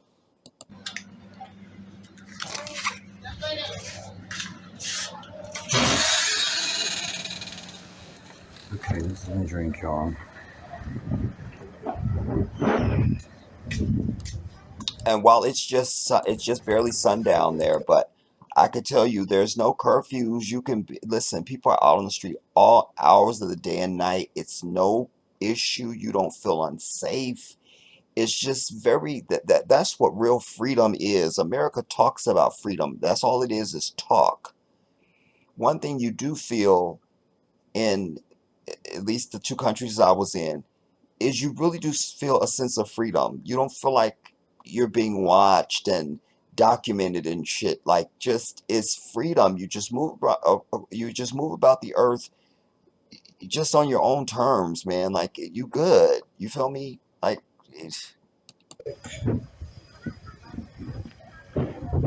See, that's what our drink looks like. And it's like, what was this, like 300 sefa?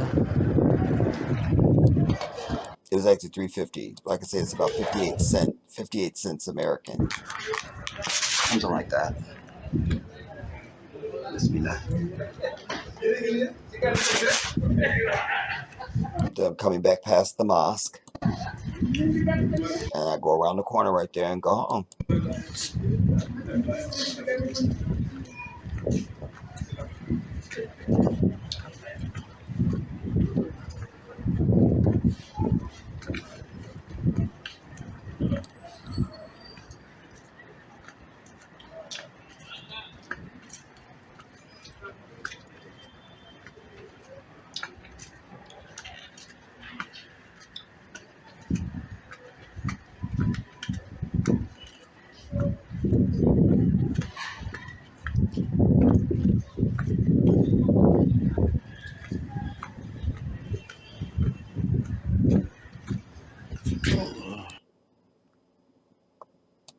Anyways, I stopped. I thought I had it recording y'all. I had it on pause, damn it. But I didn't move that far at all because I'm still right near the masjid.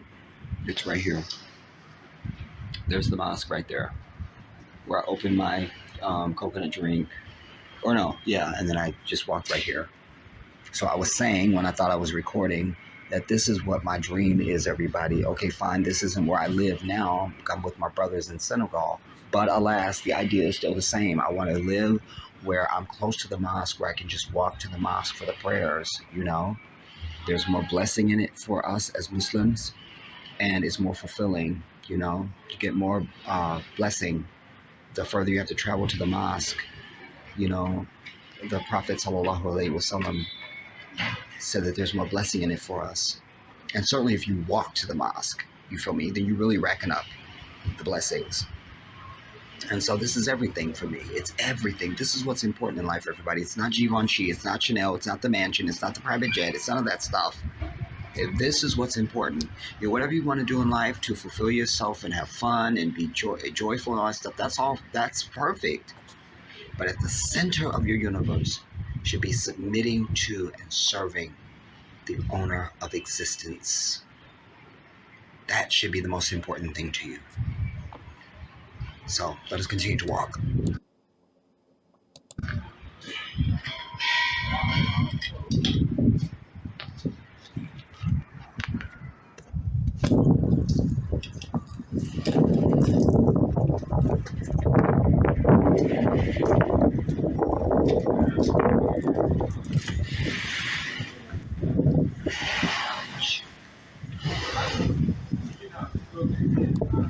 And remember also, you guys, where I'm staying at there, I'm close to the ocean.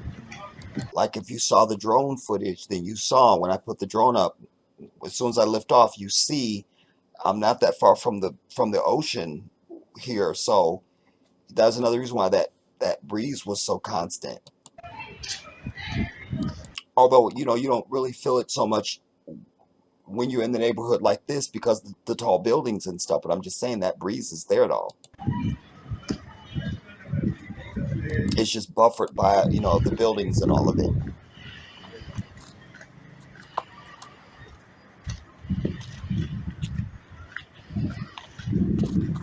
And you're not anymore. Wait.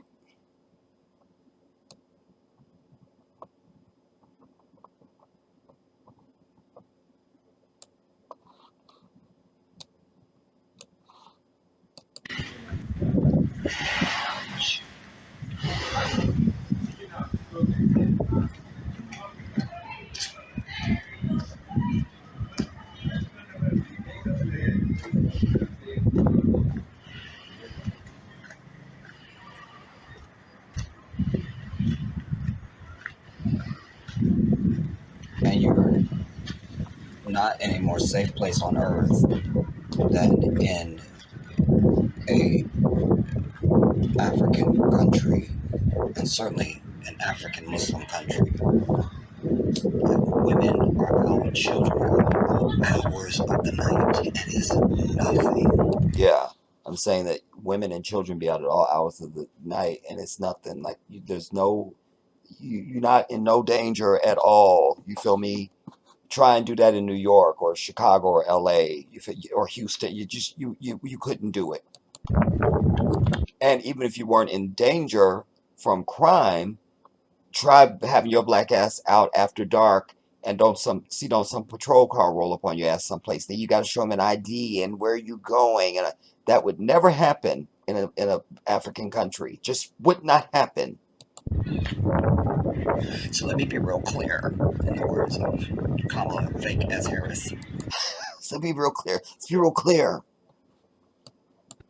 Wait till I go in on her ass on the other channel, y'all, with her visit to Africa she just had.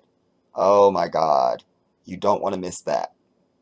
I might do a live. I think that will be a live. I think it will be a live. Let's be real clear. Let's be real clear. Look at the little bug. Look at the bug, y'all. Look at the bug. Look.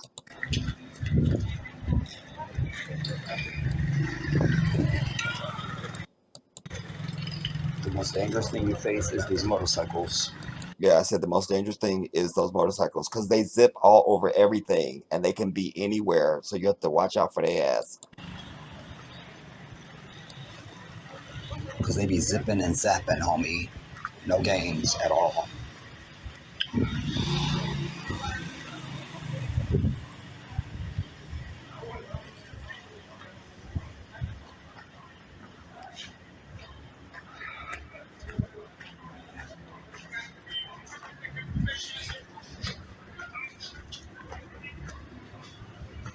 And so you can see the streets in the neighborhood, at least right around where they live. Yes, it's dirt. Actually, some of that is concrete up underneath the dirt. So whatever that means. But I'm saying, but when you go out to the main road, then obviously you have your sidewalks and your street and all that stuff, you know. See, I got a car behind me right now. I gotta get around this car so I don't get swept away. You feel me?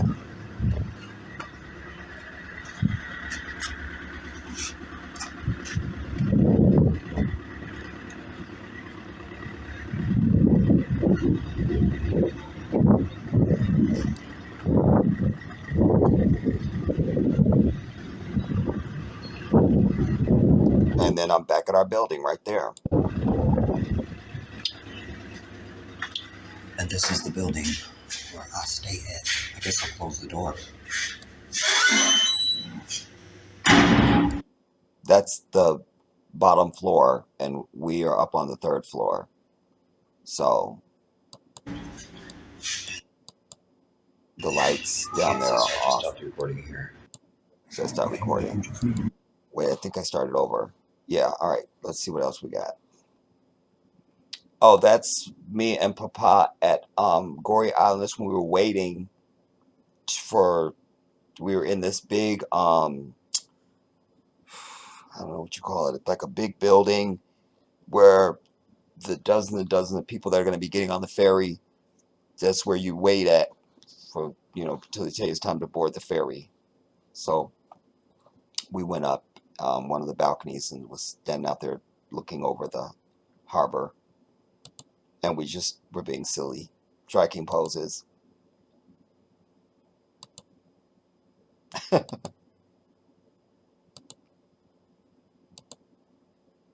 Okay, these are duplicates. This you've already seen. This is just, I'm sure we already seen that already. All right, what is this? Okay, this is the Jedi. It's myself and Brother Malik, and we're coming from the doctor's office downtown. I that's my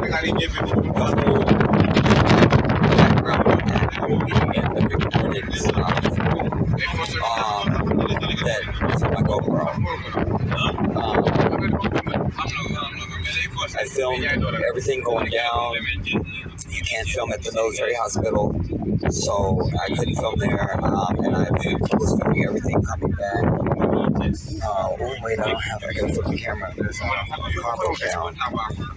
Let me turn it around, y'all. Can I turn the camera around? Oh my god, I could turn the camera around while I was recording. Apparently I cannot. I'm over me. Alright, let me pause it and spin the camera. Alright, what else? Also get us hopefully exiting the taxi as I did when we went down. So you can see that. So nobody ever shows that. They just show them appearing wherever they were supposed to be at from wherever they left at. They never show the journey, you know. So the Jedi is on the continent now, so all those will be different. Old ways are no more. Behold, all things are new. Jedi out. I say the Jedi is on the continent now, so old things are no more. Behold, all things are new. Those were the watermelons. I missed it. Damn it. Just like 3 blocks of just watermelons. Yeah, I was trying to get this one thing. They had it just, I mean, looked like for like a block and a half, it was just watermelons, dude. Oh my god. It's kind of like a side of the road flea market.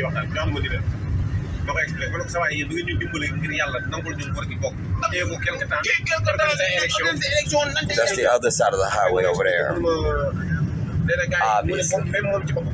Pastef la ko parce que waa kii duñ kenn waa Casamance mais nee na ñoom ñi mu wuñ fes foo nga def bëri Wait. Oh, this is a trash truck. I filmed that because I just The thought, well, trash truck.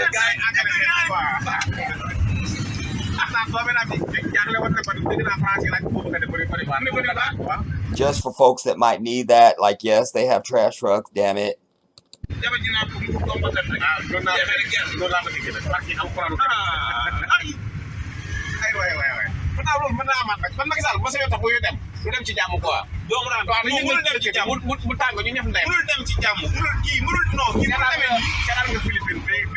See, imagine you're hearing that all day and you don't know what's going on.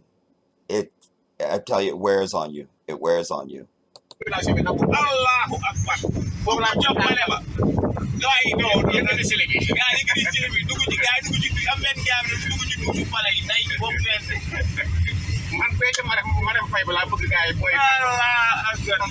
That's what I mean about that language. Like, you don't even hear a consistent word that you go, okay, I identified a word. You know, it doesn't sound like words. It to me, my ears, I don't see me ever learning it. I just don't see how it would happen.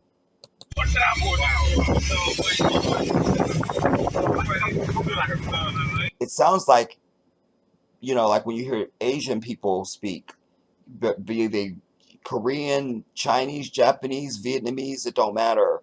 It sounds like that. That takara takara takara takara takara takara. That that. See that takara takara takara takara takara. That's what it sounds like. I'm gonna skip forward a little bit.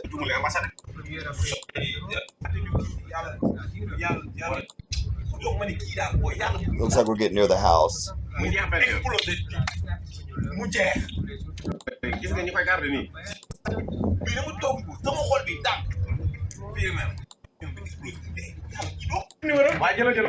Yeah, okay, we're back at the house. And she got us exiting the cab. You feel me? Exiting the cab, coming back.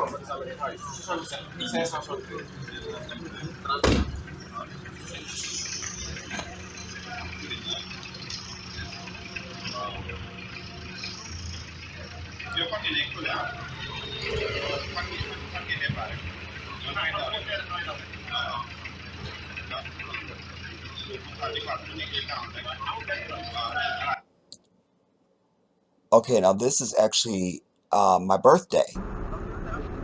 And so this is me and Papa.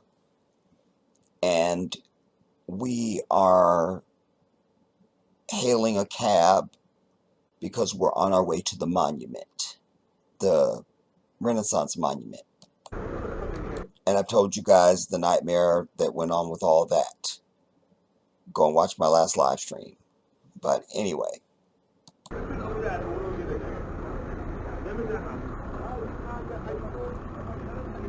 See, that one wasn't it. See, he wrangles and that, well, I ain't it then. So you drive on off.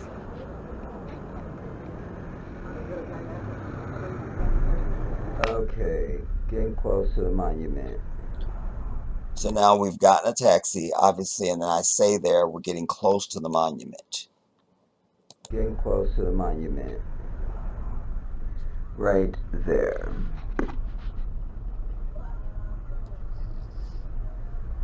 And there's Papa. They're in the front seat with the driver.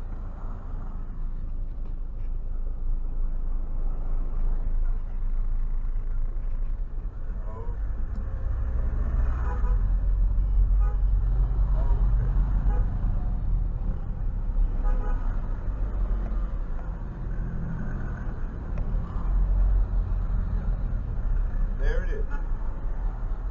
Wow, we were right here, man. Yep, you were. Oh, I'm saying we were right here because it turns out when we was going to this monument, I realized that when me and Malik had been at the military hospital, the monument was literally just down the street from where we were. But I didn't know that. You feel me? So I've recognized the military hospital. I'm like, oh, we were right here.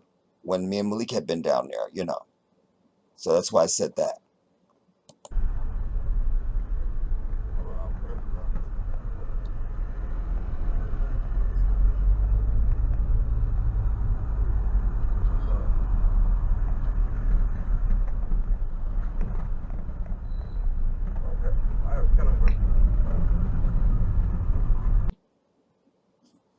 All right. Let's see. Just vanished. Money man, where are you? Abdallah wants to play with you. He goes, Monument, where are you? Abdullah wants to play with you. I can't. Where are I didn't realize that to sing this now. And I laughed at it then. Money man, where are you? Abdallah wants to play with you. I can't.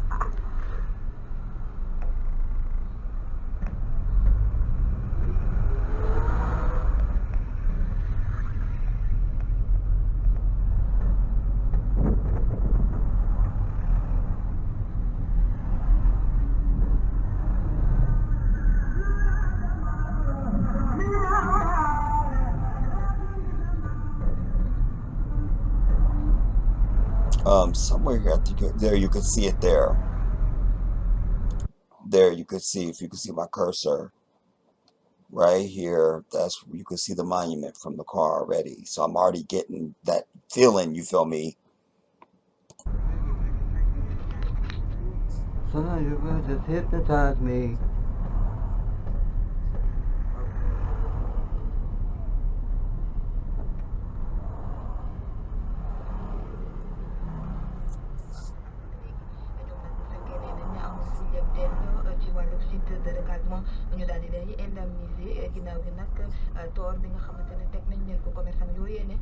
That's the radio that's on in the car.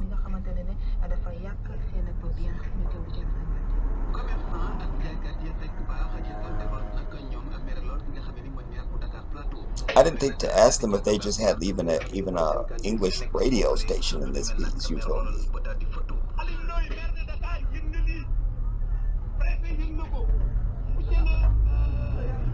There was some kind of work going on right there. A bunch of young brothers was doing some work on the sidewalk of the road right there. Oh, alhamdulillah. And he's telling me about what they're doing. Oh. Wait.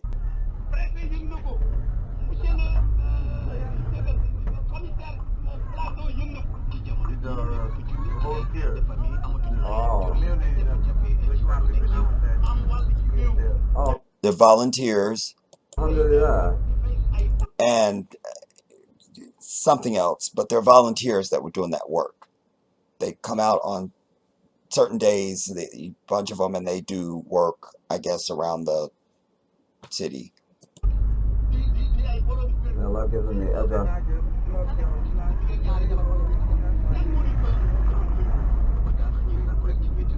And there's my first view of the monument, which again, you could already tell it's massive, y'all, but I'm telling you, really, when you get up on it, you just can't believe how massive this thing is.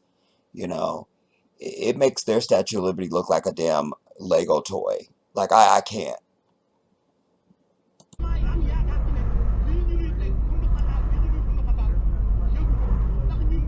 Wow. Subhanallah. Allahu Akbar. Wow. I could almost cry, brother, because I've looked at the statue online, I've seen video, it's right there, subhanallah. Yeah, I'm saying there like I could almost cry because I've seen this monument, you know, in pictures. I've talked about it in my work and said, but now I'm literally at it, you know. Wow. Like, it's just, wow. Can't believe it. right in front of your eyes. You want to make it there? Wow. It is right here. Right The here. tallest monument on earth. They don't want it. They don't list it. They don't put it on the list. I wonder why. Nobody. I had a reason. I can't come up with anything. When they talk about the tallest monument on earth, they don't mention this. Wow. SubhanAllah. You see, and while in this country, they are, you know, fighting tooth and nail to hold on to racist statues and shit of slave owners and all this other nonsense, and where you have people walking around with pronouns and self-identifying, and you don't know if somebody's a man or a woman or all this other bullshit. Here you have a strong black king with his child sitting up on his gun and his woman. You feel me? That's the image that we need as African people. That's what we need. We have to be over what white people need and what they like and all that. That don't have nothing to do with us. We need to be interested in shit that matters to us. Period. And not subscribe to their nonsense and their fiction. This is what we need. If Dwayne Wade's son had more images like this, he wouldn't be walking around confused. You understand what I'm telling you? That's just one example. And by the way, this looks like this stair don't look like nothing. That's 199 stairs, and they will wear you out. Monument de la Renaissance Africaine. Yeah, that's what it says. Monument de la Renaissance. Right here. Well, if you can see. Again, where's the English at? You feel me? Apparently, they think only the French are going to come see this damn thing. Apparently. Obviously. Okay, now we've arrived. And I'm sure we're getting out of the taxi there. Now, before the asshole shows up and ruins my entire birthday and my GoPro battery, Papa is filming. I'm setting up the drone there now, getting ready to launch.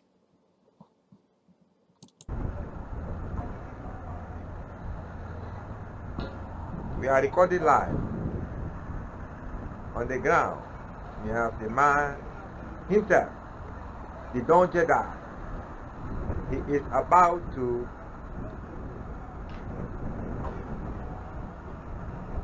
what are you going to do, mister? He is setting up the drone.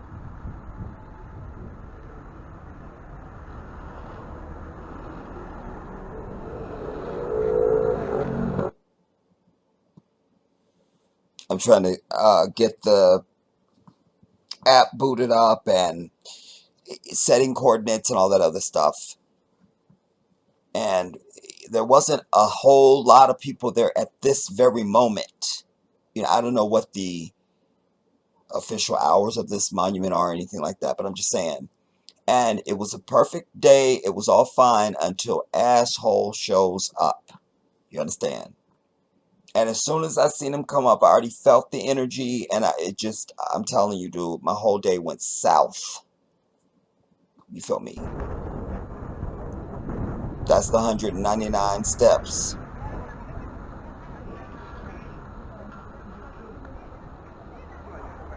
And again, Papa is filming with the GoPro there.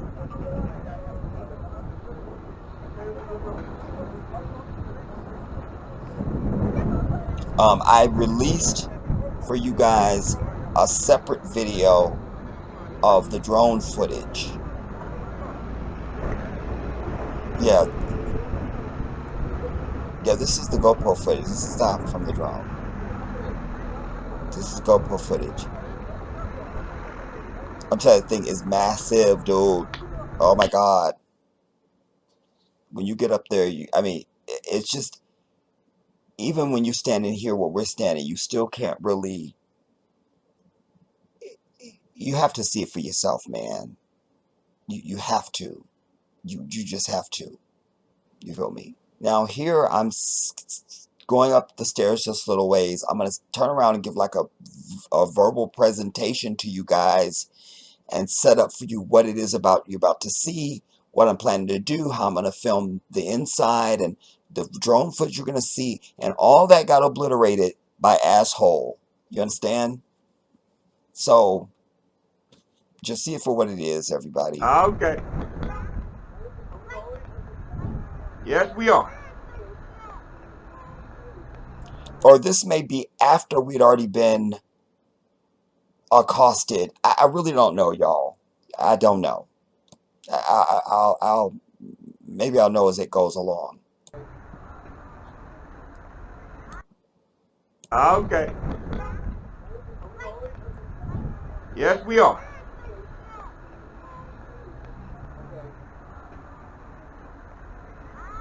That's good. That's good. I have the background We're at too. the African Renaissance Monument. Hmm? Of course, we were shut down by White Devil agents. Okay, so this is after, because I'm like, we were shut down by a White Devil agent. Yeah, so we had already been accosted, so I'm already on fire right there. I'm already pissed. Like, it's nothing I can do to be resurrected. So I decided to go a block and a mile and a half down. That's all fine. Anyway, so we got something from the drone. Inshallah, we're gonna go up to the monument now, and let's experience this. Let's go.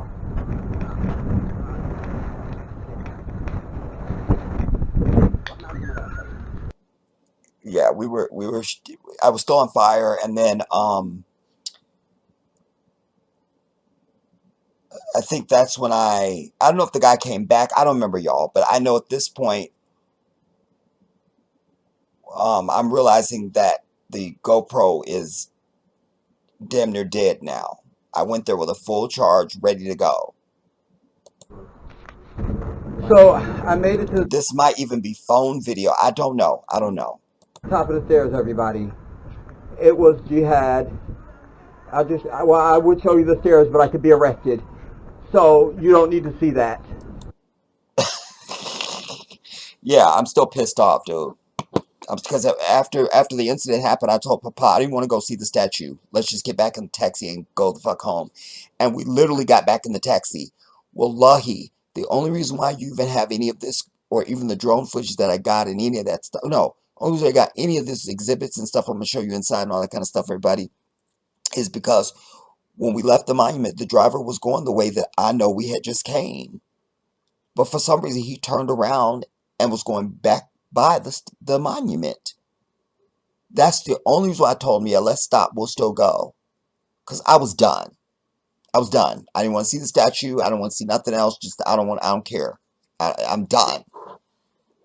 Anyways, I'm standing right underneath the monument.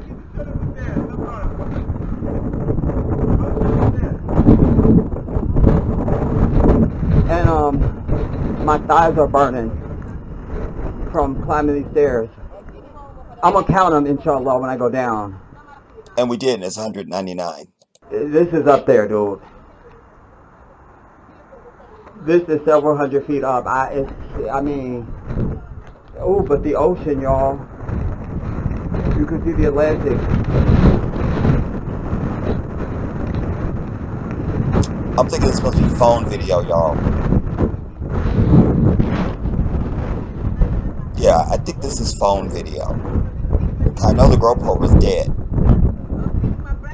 Is it Link? This is your brother? Salam alaikum. Yep, battery dead. Yeah. Yeah. So this must be phone video.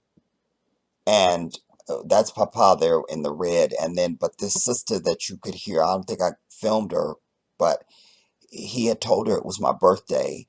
And it turned out it was either her birthday or she was saying we're the same age or something. It was really like a nice little moment that we had. And she was there with her brother. And I think the little kid was either,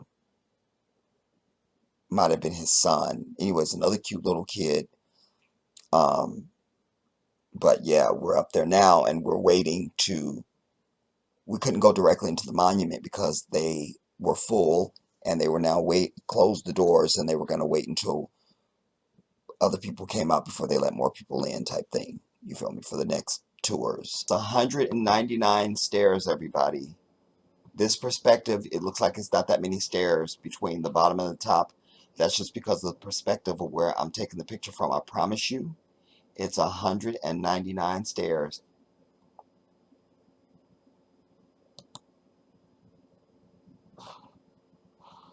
This is at the top.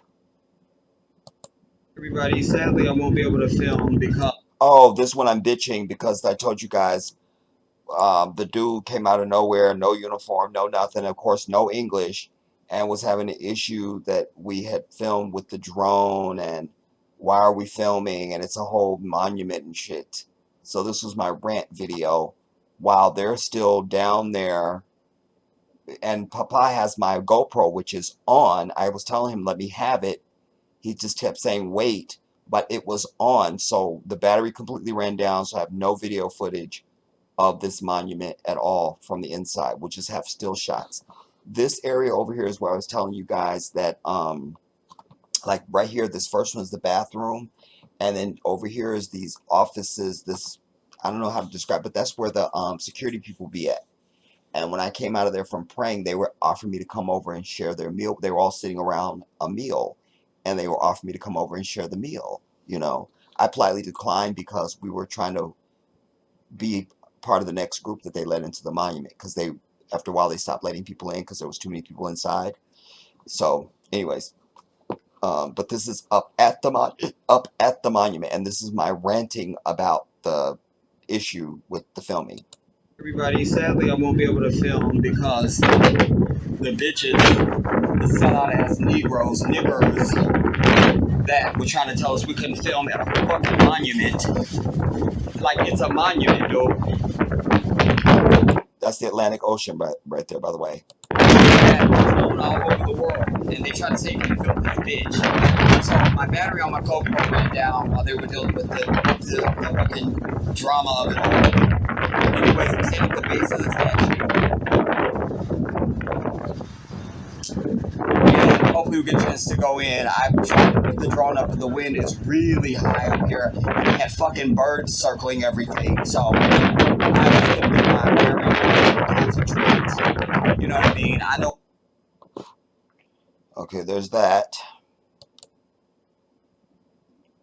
I'm clearly worn out.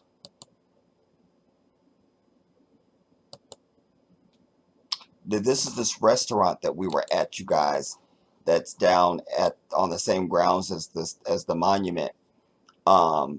This is down before you go up the 199 stairs, and then they have tables that are carved. So like they're different ones. Like you see, this one is carved like this. It's an actual table. You sit at the table.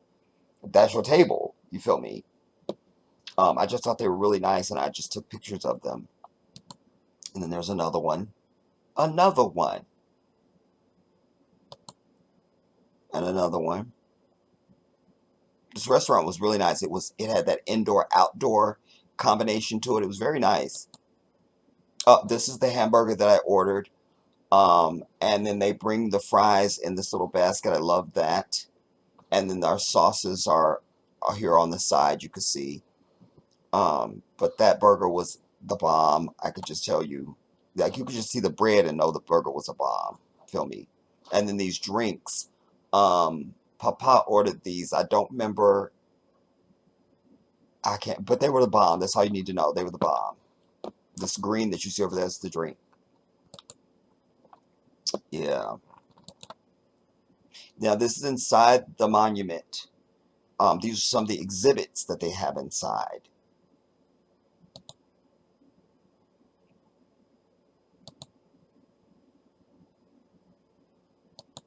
And they're telling you all about it's a lot of information. Again, I wish I had been able to video it. Then you could have heard the tour guide telling you everything that I can't tell you now because I don't remember it.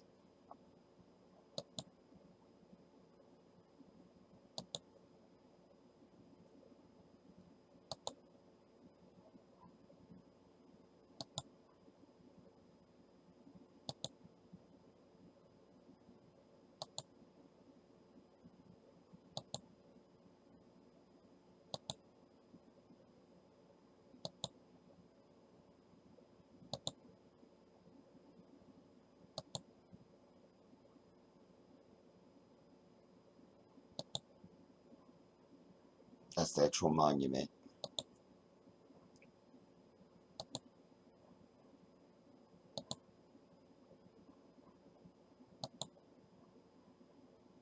There's Obama. This is an image of the door of no return.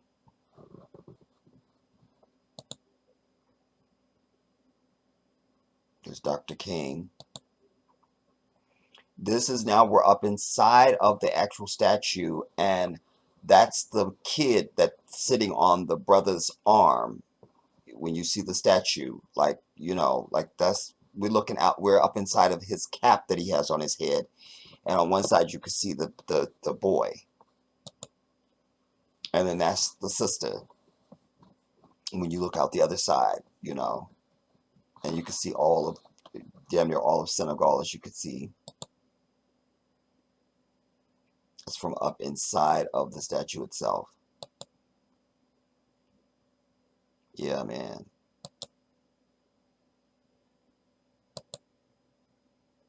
This is, we've seen some American people, and I struck up a conversation with them. They were fantastic. I feel like they were there on some group type tour, maybe a church group or something. But this brother was really resonating with the things that I had to say, you know. And y'all know I always have passion and venom in me. So, and everybody was with him was like, y'all two need to connect. Y'all need to, so y'all need to take a picture. So we took this picture, and we exchanged phone numbers. Yeah, I can't remember his name though, so I apologize for that. But that's inside the monument. This is at the mall. Yeah, this is at the mall. There, where we were in Senegal. This is a mall. I didn't take a lot of pictures and stuff in there because, again, after some of the experiences I had, I was very kind of camera shy about a lot of stuff, you know, and I was really at the point where the next person told me I couldn't do something, I was just gonna fuck their grill up. So I'm trying to be nice. So just, I didn't get that much. There's another picture. I think those might be the only two. And then there's, now this is a still shot from my drone that I took, because I did put the drone up. Just I didn't get a chance to do everything I wanted to do because the wind was high at altitude, at the altitude that's at. The wind was very high at that altitude, and also the birds were stalking. But I'm grateful to Allah that I got this shot. And so this cap is where we were at. We were inside that. You take an elevator up inside of this thing, and then you out, and you can, and so I showed you when we were inside, you could see the little boy, and then also the sister.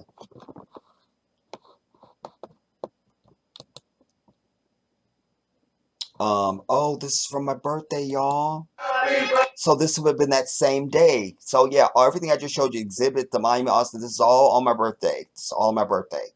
So this is when they really got me, because they had already sang happy birthday to me in Wolof and in English when I came down for dinner. That would have been enough. And then we were done with dinner, and now they started singing again, and then Khadijah brought out the cake, and that's when I just, oh man. Because I can't tell you the last time anybody sang happy birthday to me. And I definitely can't remember the last time I had a birthday cake with candles. I must have been in single digit ages, you know.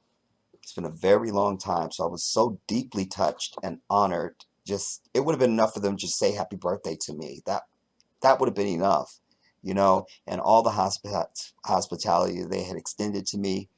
that the whole time I was there, that was enough. That was more than enough. And then this was just like, I was so moved. I can't even tell you. I was so moved. That's the beautiful Khadijah. Wait, is that my little man? Wait, because that's the same. Ibrahim was over there. Yeah, we've all finished dinner now. When everybody was down.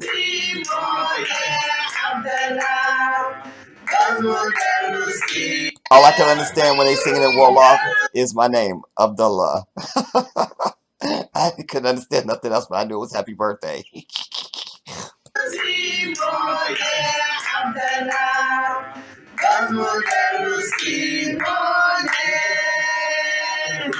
And to be any place on earth where I don't have to say my name to grown people 50 times for them to pronounce it back to me was also so refreshing, y'all. It's so refreshing. Usually I say my name to grown-ass people. You got to say it 80 times and they still can't get it. A child, I say it to children, they say it back to me. The monkey see, monkey do. You feel me? So it was also refreshing, and even when we went to the doctor and the stuff that I was I said my name and they spelled it. Done. I didn't have to spell it; they knew it. It's not a foreign thing to them. You feel me? So that was just one of life's other little gifts. You feel me?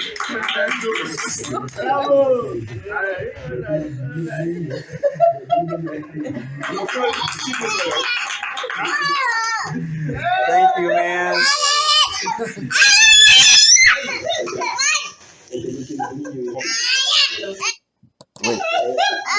Wait, is that Ibrahim or is that Muhammad? Ah, it cut off.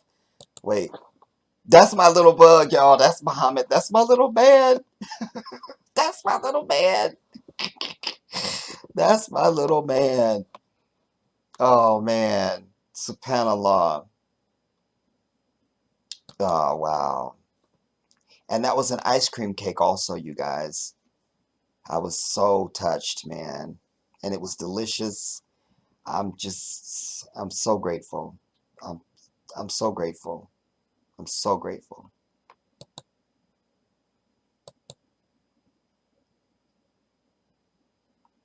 That's Ibrahim over here. So that was him earlier in the other picture. I was like, is that Muhammad or not? But I was like, no, his hair ain't that long. So that's Ibrahim over here. But this is my little man right here, closest to me right here. That's my little bug.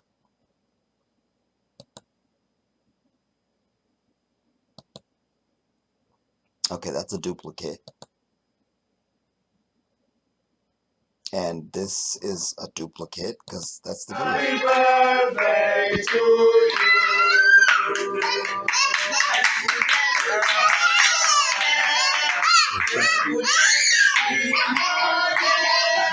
Oh, that's their mom. Ah, dang it. Can I get her? Ah, I don't have a still shot, but that's their mother, you guys. That's the queen mother.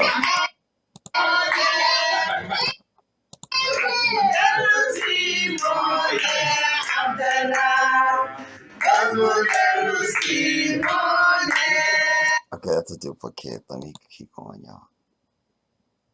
Okay, that's my niece in New York. Oh, this is when they brought the cake out. Yeah. And I wasn't filming. Papa was filming this because obviously I didn't know any of this was going on or happening at all. They got me, dude. They got me.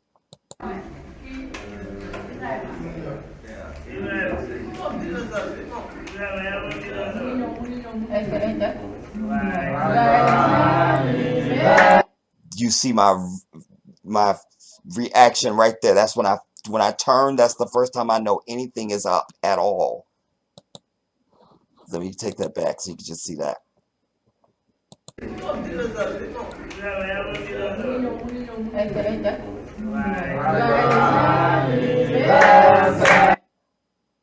I'm like, I can't. Like, they got me. Look at my little bug. He's always all over me, man.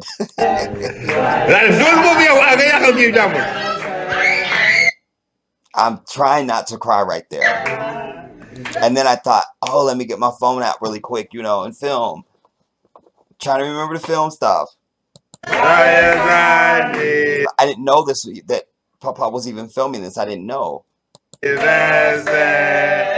Happy birthday to you. Happy birthday to you. Happy birthday to you, Abdallah. Happy birthday to you.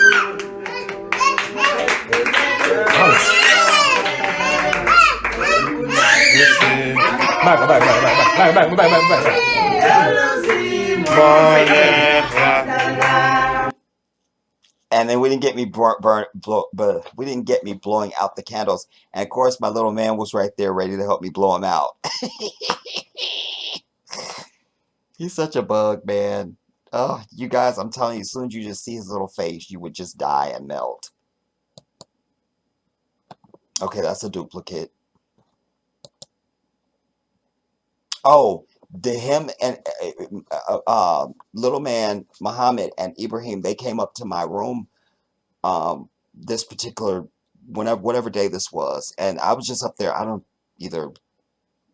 was probably either on YouTube or reading or something, or resting, and they came up and just invaded me. You hear What you doing? Dunto? That's what he called me. Uncle. What you doing, man? Ibrahim, what are you doing?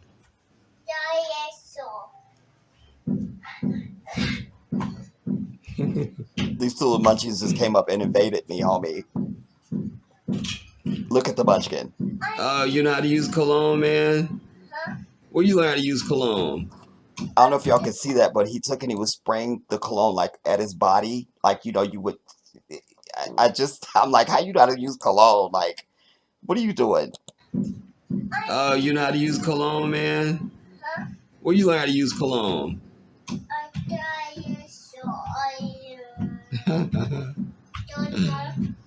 Yeah.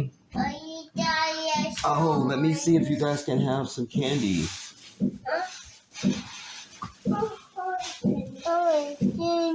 Wait. Let me see.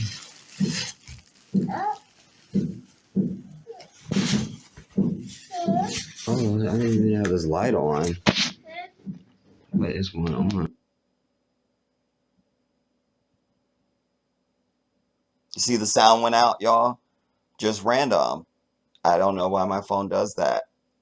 When you're recording video, the sound just goes out for no reason at all, dude.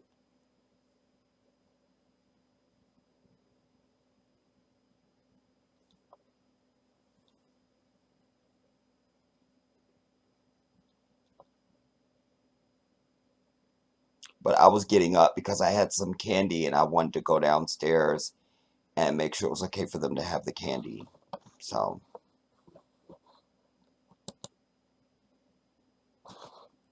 there's another shot of the monument from my drone. A still shot from the video of it. And I'll play you the video. We're going to get to that. But just even as high as the drone is here right now, you see how the people look right there. That's after you come up the 199 stairs. And just, this thing is massive, dude. It's massive. Like, they Statue of Liberty looks like a damn Lego toy. It looks like a damn Lego toy. That's a still shot, obviously, from my birthday. This is now when I'm leaving Senegal. So this is the bus depot, y'all. To the right is the building, the main building where you do stuff. Wait, is that the right angle? Whatever. Anyways, yeah. Over here is where you get your ticket. This building over here where you see this greenish looking whatever. And then over here where I'm standing is by where our bus is. Yeah. That's our bus here to the left.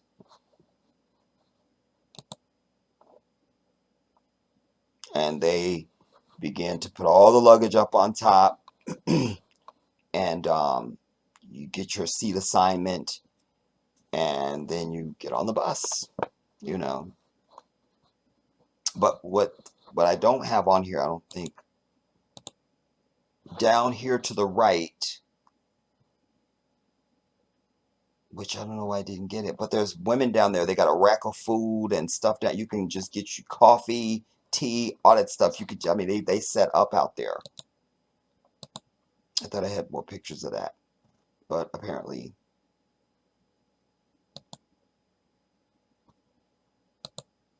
And there's just some selfies, and obviously something stuck in my damn beard. I'm over it. And then this is one of the bridges going across. And then that's on the bus. I don't want to get to these because I have. Yeah, that'll be in the. I'll pick up there in the next piece. We'll do that. And I'll look to make sure I didn't miss anything. And then outside of that, I'll do. Then we'll start on the Gambia stuff, because this is obviously now the bus to Gambia. You know. Let me see. Yeah, and I'll explain all this. That's a selfie that I took. This little girl right here, y'all need to look right here. This little girl's name is Fatima, and she was everything, and I was her slave the entire 8-hour bus ride. She was everything except for when she slept. You understand? Man, she was everything. That must have been when we were waiting for the ferry. Yeah. When we thought we were going to cross and they backed us up, we had to park forever, like at least an hour. And then I was on the ferry. Yeah, I'll get to these because there's a lot to tell. I want to tell you about the bus driver and all of that. So, and as I say, their mother was on the bus with me. She was going back to the Gambia, so Mama was with me, and that just made it better. And she was such a gift. Just her presence anyway, but she also was a big help when I went through immigration at the or custom or yeah, immigration, whatever you call it when you're at the border. Yeah, she was very helpful. Just her presence, even. I mean, she was really something. So I'm gonna put a period at the end of it here for this one, everybody. And as I say, the next one we'll finish up just any scraggly stuff that I may have missed from Senegal. And then we'll begin the Gambia stuff, finally. Okay. I love you all. I'll see you soon.